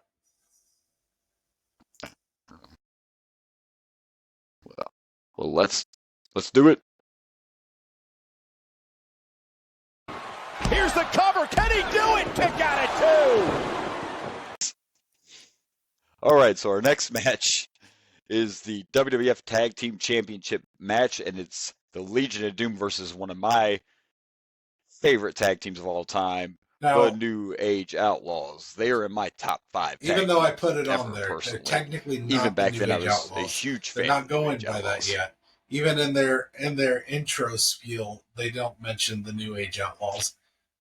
Yeah, I'm but suddenly curious when they start having this name. This right. is our Not first yet, but of still. 3 DX matches, right? Yeah, right. What? These guys aren't even in. They feel these like guys, DX already. These guys aren't even DX yet. That's the other thing. Like, they're not even in DX yet. Yeah, not yet. I know. But yeah, they're not even DX yet. So Yeah. classic heel stuff. Like right off the bat, Mr. they're S is trying not to feeling well. He's sick. They're trying to buy as much time. One of the as they things he can. tries to argue. Mr. Like- S is not feeling well. Yeah. Yeah. They like go back and they Like, start you won't coming back even let out. us And he's come like, in the alrighty, ring." now we went in the back, did a few more stretches, and won't even let us come in the ring. Ended up coming down to the Goons. The Goons had to come out and make them go in the ring. Gerald, well, LOD helped them, but yeah, Gerald and Pat come out with the other guy. I can't remember, and yeah, that's how we get him in the ring. Yeah, it's Apparently, fine. if you're a babyface, it's okay it's to use fine the to hit him championship with title the as a belt, weapon when the and then match starts. eventually Apparently, with that's okay. A slop bucket, like it's a- 2 or 3 times. But when you start to swing at the ref, The bucket, yeah. that's when it's a problem. Yeah. No. This obviously was a good tag team match, not just Yeah. wrestling wise, but all the heel stuff. You know what you don't see enough anymore of is the cowering. You know, the good old coward stuff. Like, nobody does it anymore, man. Road Dogg did. Like, we were talking off air, and I said that I always thought the one reason Road Dogg. Now, Road Dogg could wrestle, but Road Dogg was not your typical looking. Like, he don't even look He's like gold. a wrestler He's at all. gold. He's But- gold. You put a mic in his hand. Put a mic in that man's hand, and he's gold. Get him in that ring and let him be the heel. He's gold again. I mean, we've talked about it before, and you'll see them more now because we're watching WCW, but he's part of it. I mean, he comes from a wrestling family. He's an Armstrong, and I mean, he's the only Armstrong that really became popular in WWF, but they were all over WCW for years. So he comes from a wrestling family. So he does know how to wrestle. But yeah, I mean, I always, even at this phase, I just love the New Age Outlaws. They're cocky, they're smart asses, they're classic heels that act like they don't want nothing to do with it, but they always find a way to win. And they were a great tag team. They really were. And it's just funny that they were randomly put together because Sean was like, hey, why don't you just throw these guys together? They're not doing nothing. Just throw them together. And look what we get, you know? And of course, the Legion of Doom is Legion of Doom, so nothing else needs to be said about that. They always look legit. Well, the promo, I guess. Did you like that? Well, Did you like, oh my God. The promo was a let little me- questionable. Let me find what I had about my promo. for, yeah. for some reason, we're talking about boogers in the promo. I don't know. He's gonna flick him. Like, it's like that booger that gets. He even ended it with "what a booger" instead of "what a rush." I don't know. The promo was questionable, So but what is so Legion of Doom? It seems like their gimmick these days is children's stories, nursery rhymes, and now boogers. And Are now they boogers, just yeah. giant children?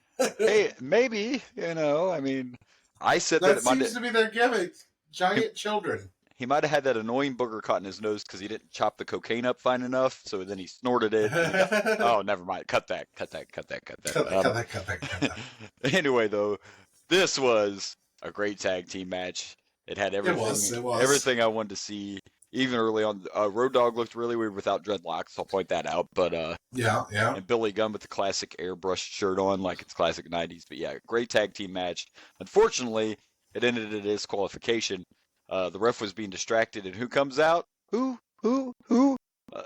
That darn Godwin. That darn Godwin came out. That darn Damn Henry Godwin. with his Confederate flag shirt and his slop bucket. And yeah, then Hog got a hold of the slop bucket and just started hitting everybody. So mind you, earlier They already used the tag team belt to attack the New Age Outlaws. Then they hit them both with a bucket. But the bell did not ring until they almost hit the referee with a slop bucket, and then he was like, "Okay, now match is over now. That's it. We're not done." That's where I draw the line. Trying to Got to hit draw me. the line somewhere. You don't hit me. And of course, I said, "Aren't we done with this Godwin's feud yet?" And you were like, "Well, to be fair, they did break his neck." Good point. Yeah, but well, you know, I thought we might be would. a little crushed. I Little thought upset. we would have been done with this feud by now, but early days of the Outlaws, you can already see that they're going to be huge, and I really did legit mean it. They're definitely in my top 5 personally for tag teams. I was just a huge fan, and Mr. Ass, of course, still wrestling to this day. Hawk and Animal, unfortunately, both gone now, which is crazy. But yeah, both members of the Legion of Doom gone, and of course, Road Dogg's still working with the WWE. So overall, very entertaining classic tag team wrestling. Disqualification finish, but I was okay with it, especially because they were beating everybody with a bucket. And it was fine until they tried to attack the refs. I kind of like that. He's like, "Would you want to disqualify the Legion of Doom? Because that could just lead to a doomsday device. I don't know if you want to, and that you could get a broken neck. So I don't know if you want to." Yeah, You and wanna it do that, seems but- like they're portraying them as children and hotheads, which is kind of in line with children too. So Yeah, little, the more I think about it, the more I think that's exactly what they're doing. Is they're just kids. they're just giant big kids. kids. Just giant kids, aren't we all? Well, not all of us, but some of us. I mean, I'm still kind of a giant kid. Some There's of us are. no I mean, giveaway that I'm you- still a yeah.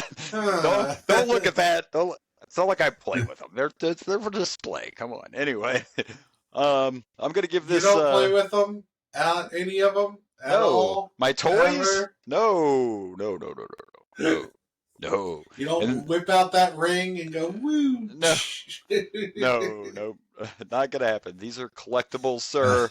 Collectibles. Okay. I played with them a long time ago. Well, yeah.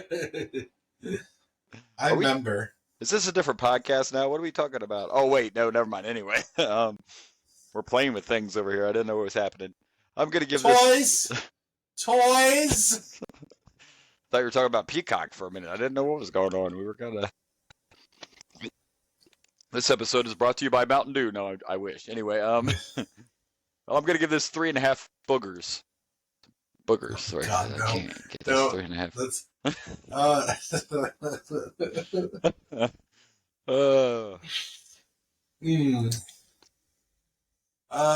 We're gonna give this 3.5 heels done right. Beautiful heel work. Excellent heel work.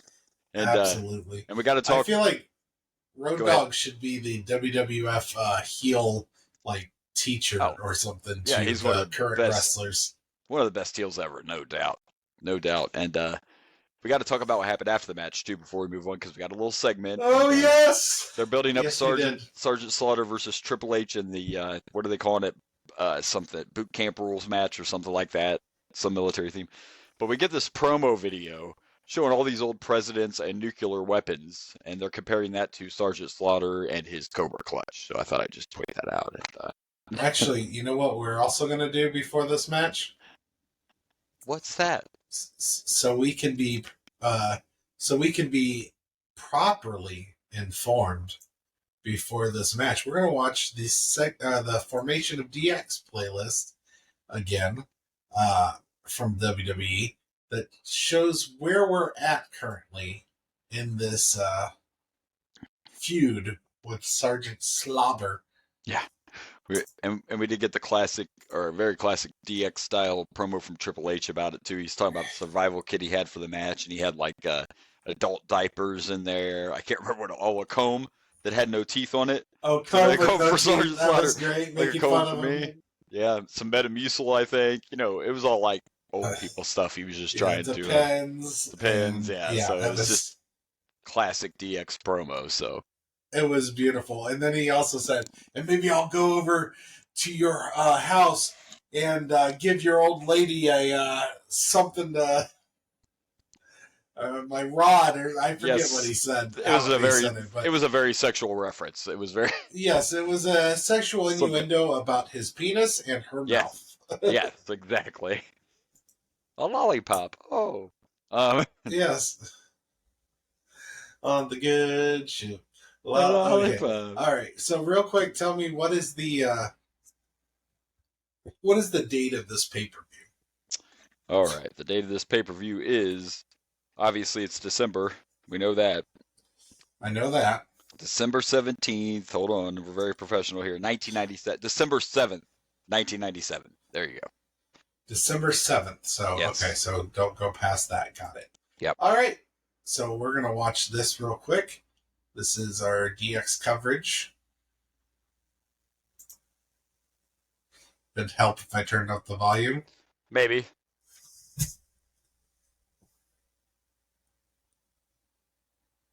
First time out with the new music. Yeah. Yeah. They got Sean. it pointed out. Yeah. Sean with both belts, the world title and the European.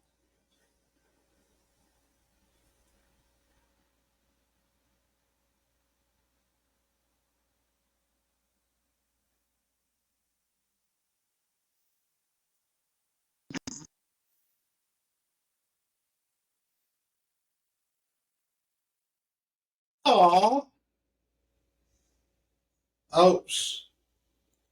Oh wow, we skip quite a few. Yeah, months that was quick. for the Yeah. second one. Yeah. So we're not going to be going There you back go. to this for a while. For a now. while, yeah. Good to know. All we got to see was they have their music now. So there you go. There's our history. They have their music now, so Yep. that's our history lesson for DX, and we're done. And we're We're done. done till Mike Tyson shows up. Yeah. So that's in March. Yeah. So what? That's 3 or 4 months Couple away. months, yeah. So, all right. Well, let's Oh, wow. let's see what happens in the boot camp match. That's what it is. Let's check out the boot camp match. Having no problem with that balance, man. All right, so here we go. Our next match, the boot camp match between Sergeant Slaughter and officially now Triple H. He's even got on what has to be the first ever Triple H shirt because it's just a giant H and it says like 3 right beside the H. So yeah.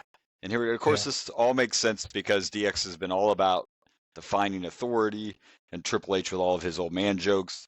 What I like about this is it was an ODQ match, and the only way to win was pinfall or submission, and the ref didn't get in the ring unless someone was attempting a pin or a submission, like the ref stayed out of the way. And at this point here, Sergeant Slaughter's 49 years old, and wow, did he, like, hats off to Sergeant Slaughter, man. Like, holy cow, he took some bumps. You did? Some serious ones. There was one spot where Triple H whipped him into the corner, and Sergeant just went clear over the corner. He smacked into the corner post, fell out onto the floor. He got sent into the stairs several times.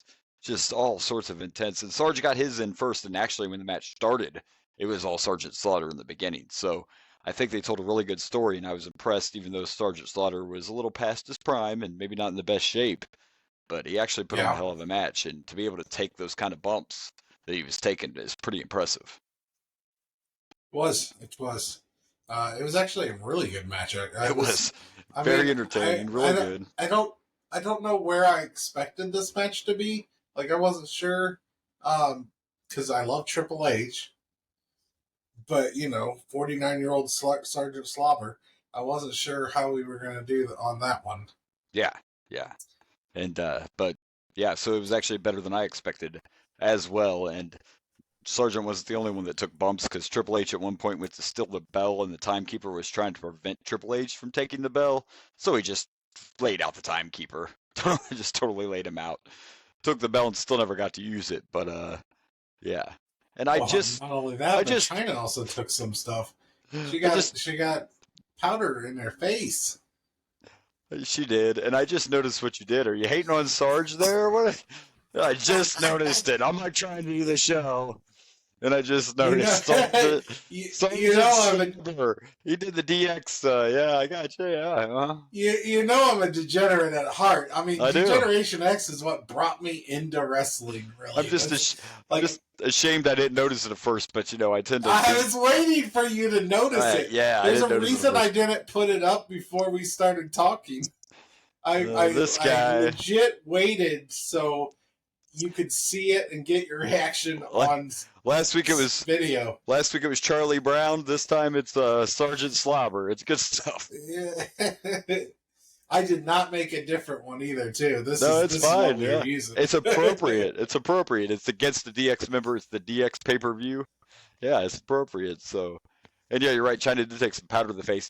That was crazy too. Like China came in, the ref tried to be tough, and China just decided to lay the poor ref out. So the ref had to take a ref bump for no reason because there were no disqualifications. China could do whatever the hell she wanted to do. It didn't matter. Yeah. But the ref took a bump anyway. We got a low blow, and of course, you had pointed it out. I noticed it on the replay, but it still takes some skill because when she nailed that low blow at first, it looked legit to me. And then I saw on the replay that she actually kicked his inner thigh. She didn't even. Yeah. But to be able to move that quickly with a kick and to sell it like it's in the balls, but it's not, like you still have to know what you're doing. You know what I mean? It'd be real easy to I'm not actually. saying it's not.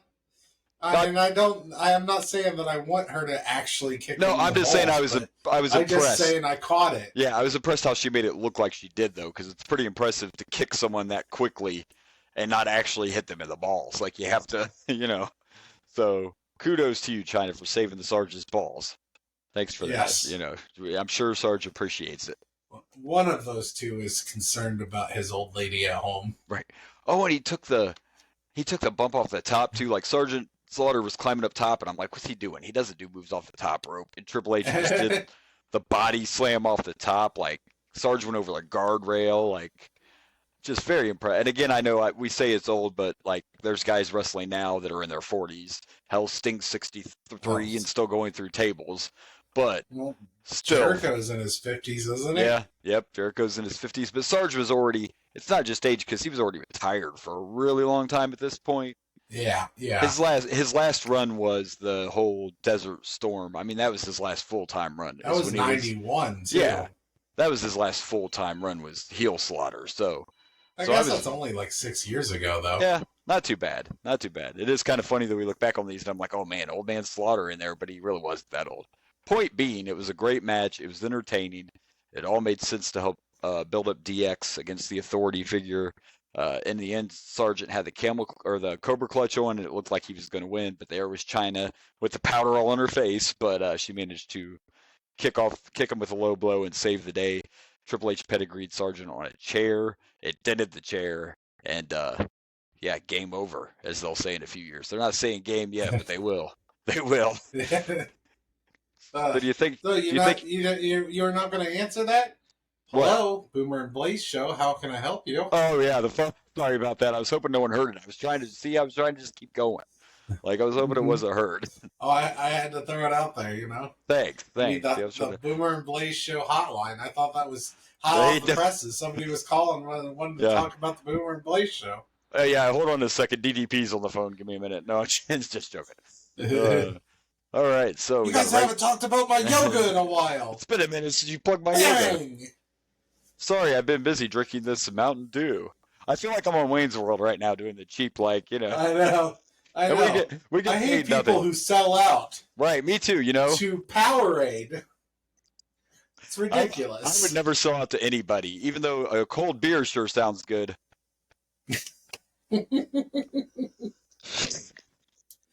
It's water. It's water in the cup, though. I swear, it's water in the cup. Anyway, my cheap plugs here. Absolutely. Those people are losers. Would you like a chocolate-covered pretzel? The good stuff that you can only catch here, folks. Those aren't even branded. Those are 7-Eleven chocolate-covered He's got like the Wish chocolate covered pretzel. These are the kind of sponsors we get. Yeah. Yeah. It's just a white bag that says pretzels in black. Seven Select. 7 Select. I mean, 7-Eleven wouldn't be a bad sponsor either. We'll plug anything. No, you want, that's true. basically. Anyway, I'm going to this. This was entertaining. It was good. It was better than I expected. And my hats off to Sergeant Slaughter. And yeah, I'm giving this 4 camel clutches. I am. I'm going there. I don't care. It was entertaining. It was a good match. I'm going 4. I also am going 4. 4 delicious chocolate-covered pretzels. Chased down with some cold beverage. Mountain Dew. Oh wow! Someday, hush money. I have a lot of gas, but not gas like 7-Eleven. All right. I'm done. We gotta move on because I see it's the return of my favorite wrestler ever. He's back. Here's the cover. Hook to the leg. He did it. He did it. All right, so our next match, we get the return of JEFFJRRETT, Jeff Jarrett. You seem real excited. Jeff Jarrett, his opponent is The Undertaker. Well, they were aggravating me right off the rip because they kept saying they debut of Jeff Jarrett, okay, the re-debut, but Jeff Jarrett's been here, so don't act like he's some new star. He wasn't even gone maybe a year? Yeah. And all because him and Brody were having a thing? Yeah, they didn't like their storyline. Yeah, so he wasn't even gone that long. And by the way, I mentioned it when we started, but I really don't remember this in your house, which is shocking. And maybe I didn't see it. In this match, I'm wondering, why is Jarrett taking on The Undertaker in his debut match at In Your House? It seemed a little off to me. And then it made sense why. Because you said during the match, off air, where's Kane? Well, yeah, well, you know. Kane's here. So really, this was just a way to get Jarrett back on TV and a reason to bring Kane out to build up this, because of course Undertaker's still refusing to face his brother because that won't happen till WrestleMania. Right. So, I hate Jarrett, but I guess it wasn't a bad match, but it was kind of just it wasn't really a match. I mean, it was a match, but it was a very short match, and it was really more just to help build Kane versus Undertaker is really what the purpose of this was. And I guess to get the greatest wrestler ever on TV again. So. Sure. But here, Kids Wrestling 101, it's the subtle things, right? Because Kane came out. Kane also got into the ring. He was face-to-face with The Undertaker, and you can tell Jarrett's over there saying, get him, get him, get him. But nope. Kane choked slammed Jarrett, and he did that so that Jeff Jarrett would win the match. So there's a little wrestling. Or he just likes to destroy people that are in his way, but sure, yeah, it could be a mastermind thing. But it doesn't make sense. He wasn't going to come out and let The Undertaker win the match, so he attacked the other guy. Maybe he just wanted Jarrett out of his way because this is Kane, and Kane don't like nobody. Maybe that. That's correct. That's what I thought. I would also like to choke slam Jeff Jarrett, so I get it. Bet you would. So. I mean, I don't know what else to say about it. It was cool. It was cool to just see those two face to face again, and we're going to continue to see this till we get to Mania, because this Mania will be the Kane and the Undertaker match. And old school Kane is. I mean, Kane was always great, but but I love me some old school Kane. It wasn't horrible, but it was just a whatever little short segment. So I'm not going to go. I'm not a Jarrett fan, but what little we saw was fine. I'm going to give this a 2. 2? Sorry, Taker. I agree. It's about 2 awkward choke slams. Yeah. Oh, that choke slam was kind of awkward, yeah. Yeah. I mean, it just was what it was, and it was a short little segment, and there wasn't really even enough. It was cool to see Kane and cool to see them like face to face, but there wasn't enough there to really, it was fine. It was fine. It was fun. And then after the match, we get our package. Package. It is the DX. We get the package for our next match, which is Stone Cold Steve Austin and The Rock. And yes, he is The Rock now. Jerry Lawler even corrected JR on commentary when he said Rocky Maivia. Yeah. The Rock. And this is that whole intercontinental feud between him. The Rock has stolen the belt from Austin, but he's not actually the champ. So we're going to see how this match goes. It's going to be another short one because we got to remember Stone Cold's not completely healed yet from the incident. So it'll be interesting to see what happens. Yeah. But I'm excited because now we get to see The Rock. No more Maivia. Indeed. No more Maivia. I think this is his first match as The Rock as well. I think so too. Because we watched his promo where he talked about being now The Rock. Yeah. Or whatever. And I loved in the video when they were doing the video and they were like showing the evolution or whatever, and they were like, The Rock fell in love with himself, and I'm like, yeah, yes, he did. That's great. No, The Rock is the people's champion. People, okay, the people. The people. We the people. All right. Well, let's see what happens. It sounds like a huge match on paper. It's gonna be a quickie. Happens sometimes. Sometimes you need a nice quick wham bam slam. Thank you, ma'am. You know, it's what you need sometimes. What he said. Yep. Let's check it out.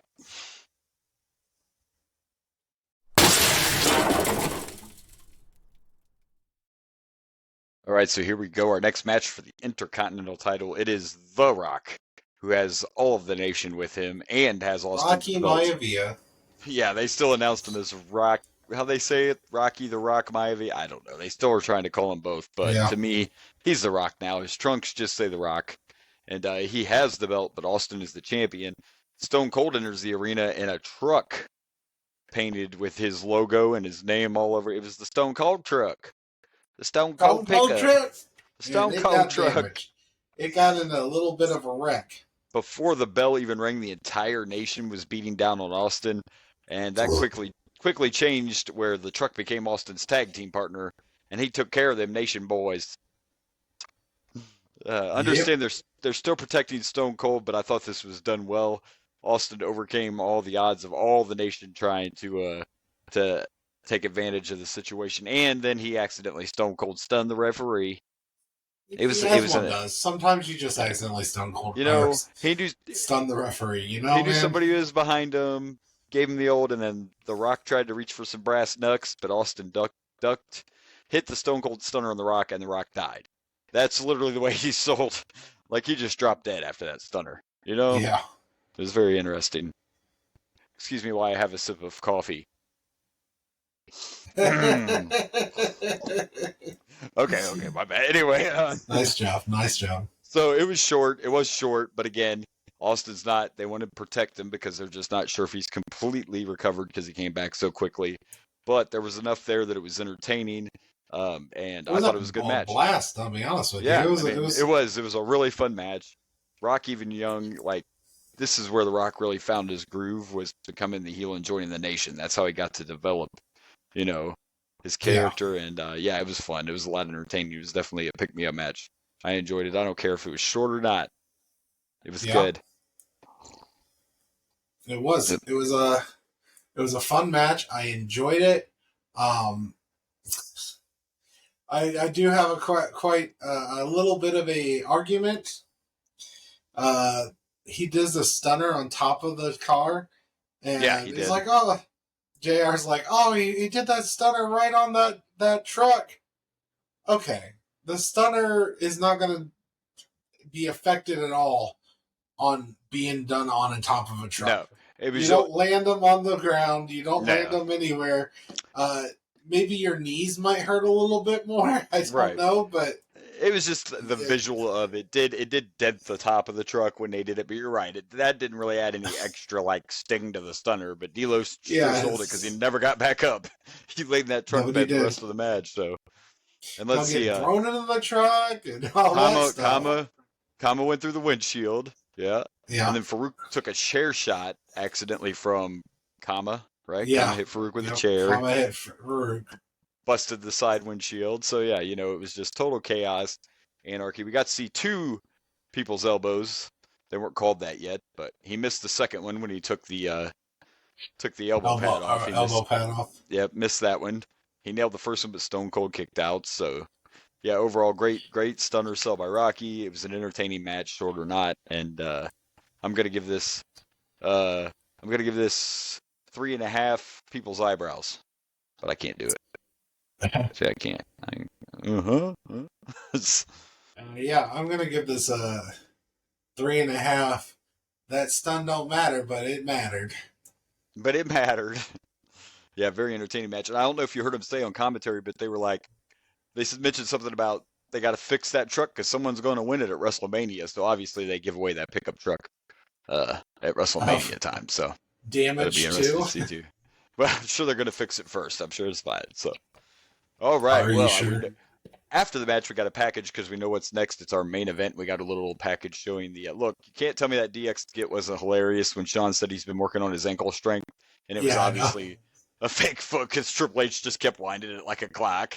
No pain. I feel no pain. And then we got to see a That's a great. whole video of all of Shamrock's belly to backs and everything. So this is going to be interesting. I don't remember this match, and it's like a contrast of styles. So it's going to be interesting to see how Shamrock and Michaels go Yeah, here in the and ring. I like Shamrock. One of us likes Shamrock, so And Michaels is one of the best. So it's going to be interesting to see. I do not remember this match. I have not remembered this in your house. So let's get to the main event.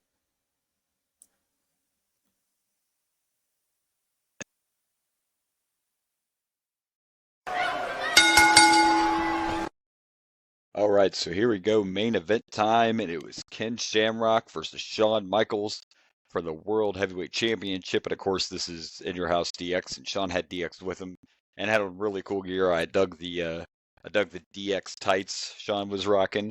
yeah, they were pretty awesome, Very, actually. very cool. And here again, and I think I've already mentioned this before, but I am definitely getting a new appreciation for Mr. Shamrock here because everything just looks legit. Yeah, So again, as a child, I just had that bias because everything he does looks legit, and he may not be the best technical wrestler in the world, but he does pull off even some wrestling moves that look really, really good. And I love, and you mentioned it too, like we have some good heels still in the business, but not like this. Like DX was like, here is the school of heel wrestling for you all right here. Just watch DX, like full on heel. Every single time Ken Shamrock's outside the ring, DX is beating the shit out of him, and Shawn is distracting. Yes, The every ref. time. Every single time. And Shawn is loving the heat and saying to bring the heat. Like, yeah, it was just classic wrestling, and it was actually a good match. I believe there's a saying that they say, "You make the rules, we'll break the rules." Exactly. And at first I will admit I was like, because it was a pretty good match, and then the DQ finish happened, and I'm like, man, really? It's that whole old pay-per-view, let's not have a DQ finish to the championship match. But the fact that when they were celebrating out of nowhere, Owen Hart shows up out of nowhere and pushes Shawn off the apron through a table and then just jumps down and proceeds to beat him down. So Gage, he didn't actually hit his eyes. They probably were made a mistake doing the cameraman there a little too close. But right. But yeah, still, it didn't take away from the awesomeness of Owen Hart just showing up and obviously getting revenge for his brother. Yeah. And Jim the Anvil, because they showed in the package that Jim was gone. Yeah, Bulldog's gone by this point. Like, yeah, everyone's left. Yeah. So it was, a lot of people I'm sure were wondering if Owen would show back up. And I actually watched something not too long ago that was talking about the screw job and all that. And part of the reason Owen stayed, I mean, it makes sense. Part of the reason Owen stayed is because Owen felt like if he was there and Brett wasn't, he would have a better chance of becoming, a big star. I mean, it makes sense. Yeah. No more shadow of Brett. So makes sense. Might have been the wrong choice, but we'll get to that later on. Anyway, as far as main event goes, by the way, that pay-per-view is on the network. They just black out that whole incident with Owen. But that's understandable. Yeah, but the pay-per-view is still on there. They just skip over that. I saw it. I didn't check it, but I saw. Yeah. That's a whole nother podcast that we'll get to.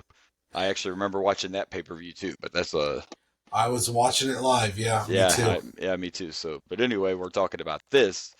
Classic heel work, good performance by Shamrock, and he hasn't even been here that long. And I know it's in your house, but still to get not only a championship match, but to get to fight Shawn Michaels in a championship match on a pay-per-view, that's a pretty good way to start your career. Yeah. We both kind of knew how it was going to go just because I know Shamrock was never world champion. I know he was Intercontinental champion, maybe even European champion once, but I know he was never world heavyweight champion. So we kind of knew where this was going. But Shamrock's big moment's coming up too. I just started thinking, and I don't want to look ahead and cheat too much, but the next WrestleMania is going to be a pretty big one. I'm just thinking of all these matches I think we get at the next Mania. It's a pretty big Mania. Just saying. Yeah. But anyway. I only know because we were just doing the thing, so I know that this is the Mania with Tyson, so I watched this Mania. Right. I watched this Mania. So we know that that's Austin and Shawn, And we also know we're going to get Kane and Taker, and I'm pretty sure this is the Mania with Shamrock and Rock. So, anyway. Shamrock Rock? Yeah, for the Intercontinental title, which I know The Rock doesn't have it now, but we got time between here and there. Anyway, regardless, DQ, Shawn keeps his belt, but a good showing by Shamrock. Shamrock's still pissed and says, it's far from over. He hit his belly to belly in this. Just hard-hitting moves, man. Shamrock just made everything look real. So definitely a new appreciation for him. And a good main event. This has actually been a good in your house that I did not remember. But overall, it's been a good show for sure. And I didn't even mind. This is our last official in your house. Yes, it is. I didn't even mind all the shenanigans because it's DX. It's what you expect. Of course they're D-Generation X. And if Shawn still had the European title here, and you actually looked it up, because I remember the Raw where Triple H lays down, or Shawn lays down for Triple H so he could be European champion, and it's actually the next Raw, right? You look that up, so it's actually the 11th. Yeah, so that'd be, it'd have to be. Anyway. Well, I think it was recorded on the 11th. I don't know. Right, because Raw's still not live yet, but it would have been either the Raw after this pay-per-view or the next 2 weeks after. Probably the next one. Yeah, I actually believe that was a Christmas episode of Raw, if I remember right. So we'll see. But anyway, that's a whole other thing too. But yeah, Shawn is going to lose the title to Triple H, the European title, and just be the world champion. So a lot of good stuff coming up. As far as this match goes, it was done well. I wasn't a fan of the finish until Owen showed back up, so that made sense. It was a good way to bring Owen back. So I'm still going to give this. I'm going to give this 4 suckets. Suck it. Suck it. Suck it. I'm going to give this also for broken rules, baby. Baby, you make them, we break them. Right? That's how That's right. That's right. That's right. I think that's actually has. It's something like that. But something now, along those lines. We're not going to break rules, but we're going to pick matches. Indeed. Indeed.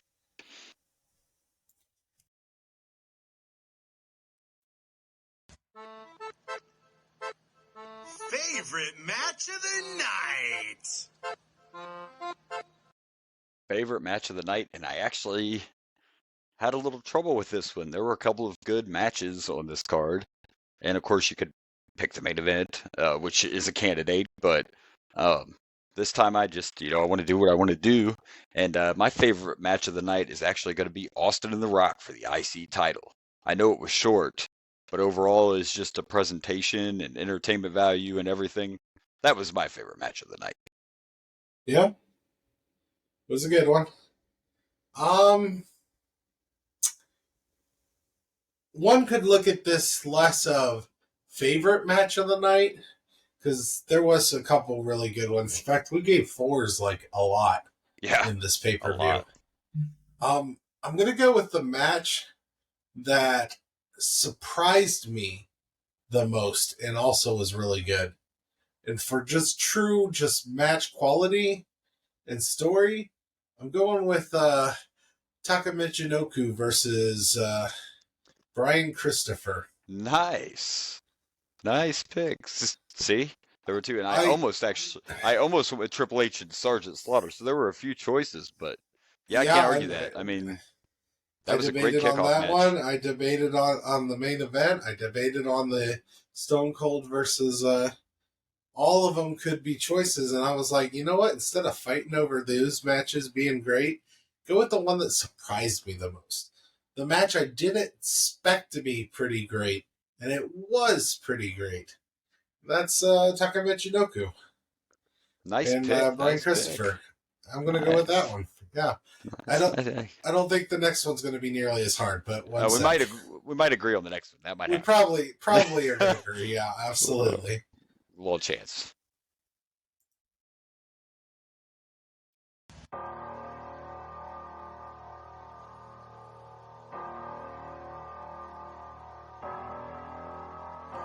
Worst match of the night. such a tough decision. Get out of here. DOA versus the per week was. Why are we? Yeah, it's the gang it's warfare. definitely. Come on. Actually, even though I the- gave it a 1.5 instead of 1, it's still the worst match of the night. and probably the only actual bad match on this card, to be honest. No, well, we did go with one that was like 2.5. That was Jeff Jarrett. That was wasn't it? Jarrett and Taker because it wasn't much of a match, but even that little segment at least wasn't horrible. Like these guys are just, come on, you got to know when to give up. And I imagine that They have not. I imagine they're probably getting tired of it too. Like you can only is this the only reason we're here is for this gang warfare? Is that all we get to do? Like I don't know, but yeah, that was definitely hands down worst match of the night. Oh, simply put. So now we have to rank them. Our final rankings. Final. And I'm very mad at you, WWE, for stopping at 19. You couldn't have done one more. Yeah, right. Couldn't have just had 20 of them, but whatever. Yeah. It's fine. We'll have more eventually. Eventually. All right. Am I going? Pressing. Oh, there we go. Hey. In your house. Rankings. Slight delay. Sorry, folks. Just a little slight delay. There you go. In your house rankings. All right, here we go. We now have 19 in your house events. And I am going to go from worst to first. So here we go at 19. I have in your house 13. At 18, I have 4. At 17, I have in your house 3. At 16, I have 2. At 15, I have in your house 12. At 14, I have 9. At 13, I have 8. 12, I have 6. 11, I have 7. And 10th, I have in your house 11. 9th, I have the original in your house 1. 8 is 10. 7, I have 5. 6, I have in your house 16. At 5, I have 17. 4, I have 18. And now at 3, I have this in your house 19. At 2 is in your house 14, and my number 1 is, at 2 is in your house 15, and at number 1, I have in your house 14. There you go. All right, last of these rankings. Here we go. In 19th, I have in your house 4. In 18th place, I have in your house 13. 17th place, in your house 3. 16th place, in your house 12. 15th place, in your house 8. 14th place, in your house 1. 13th place, 2. 12th place, in your house 9. 11th place, in your house 7. And 10th place, I have in your house 10. 9th place, in your house 11. 8th place, in your house 6. 7th place, in your house 18. 6th place, in your house 16. 5th place, in your house 15. And then I have this at 4th with in your house 19. So my top 3 is in your house 17. Second place, in your house 5. And my favorite has been in your house 14. All right, so there you go. What do you know? We both have the same number 1. So that's interesting. And No, you had 5, didn't you? no, my number 1's 14. Yeah, 14's okay. at 1. Yeah. Yep. So there you go. We had 5 for a long time. 5 was the Bulldog Brett match. It was up there for quite a while before it got moved back down. But that's why I remember that in your house in particular. So all right. Yeah. Well, we've picked matches. We've ranked. We got to plug some pluggables. That's right. You can find me at Dragon Blazer Productions on the Facebook, the Instagram, the YouTubes, the TikToks. You can also find me at Dragon Blazer Pro on the Twitter. And you can follow us, of course, the show on our Facebook page, the Boomer and Blaze Show Facebook page. You can follow us on Insta and Twitter at Boomer_Blaze and on the TikToks at Boomer and Blaze Show. Next week, we're in a new year. I mean, not in real life, but in wrestling. Because next week, it's Royal Rumble 1998. 98. Yeah. So. Yeah. Into a new year. We'll try not to ramble for 3 hours. It's going to be a long episode, kids. We apologize. But it's well worth it. Yeah. It's well worth it to hear us and to see us Yeah, absolutely. Starbucks coffee, and no. Anyway, so there you go. Powerade. We made it through all the In Your Houses. We ranked, we picked, we plugged. So until next week, this has been the Boomer and Blaze Show. I am Boomer. And I'm Blaze. And good night from Dragon Blazer Studios.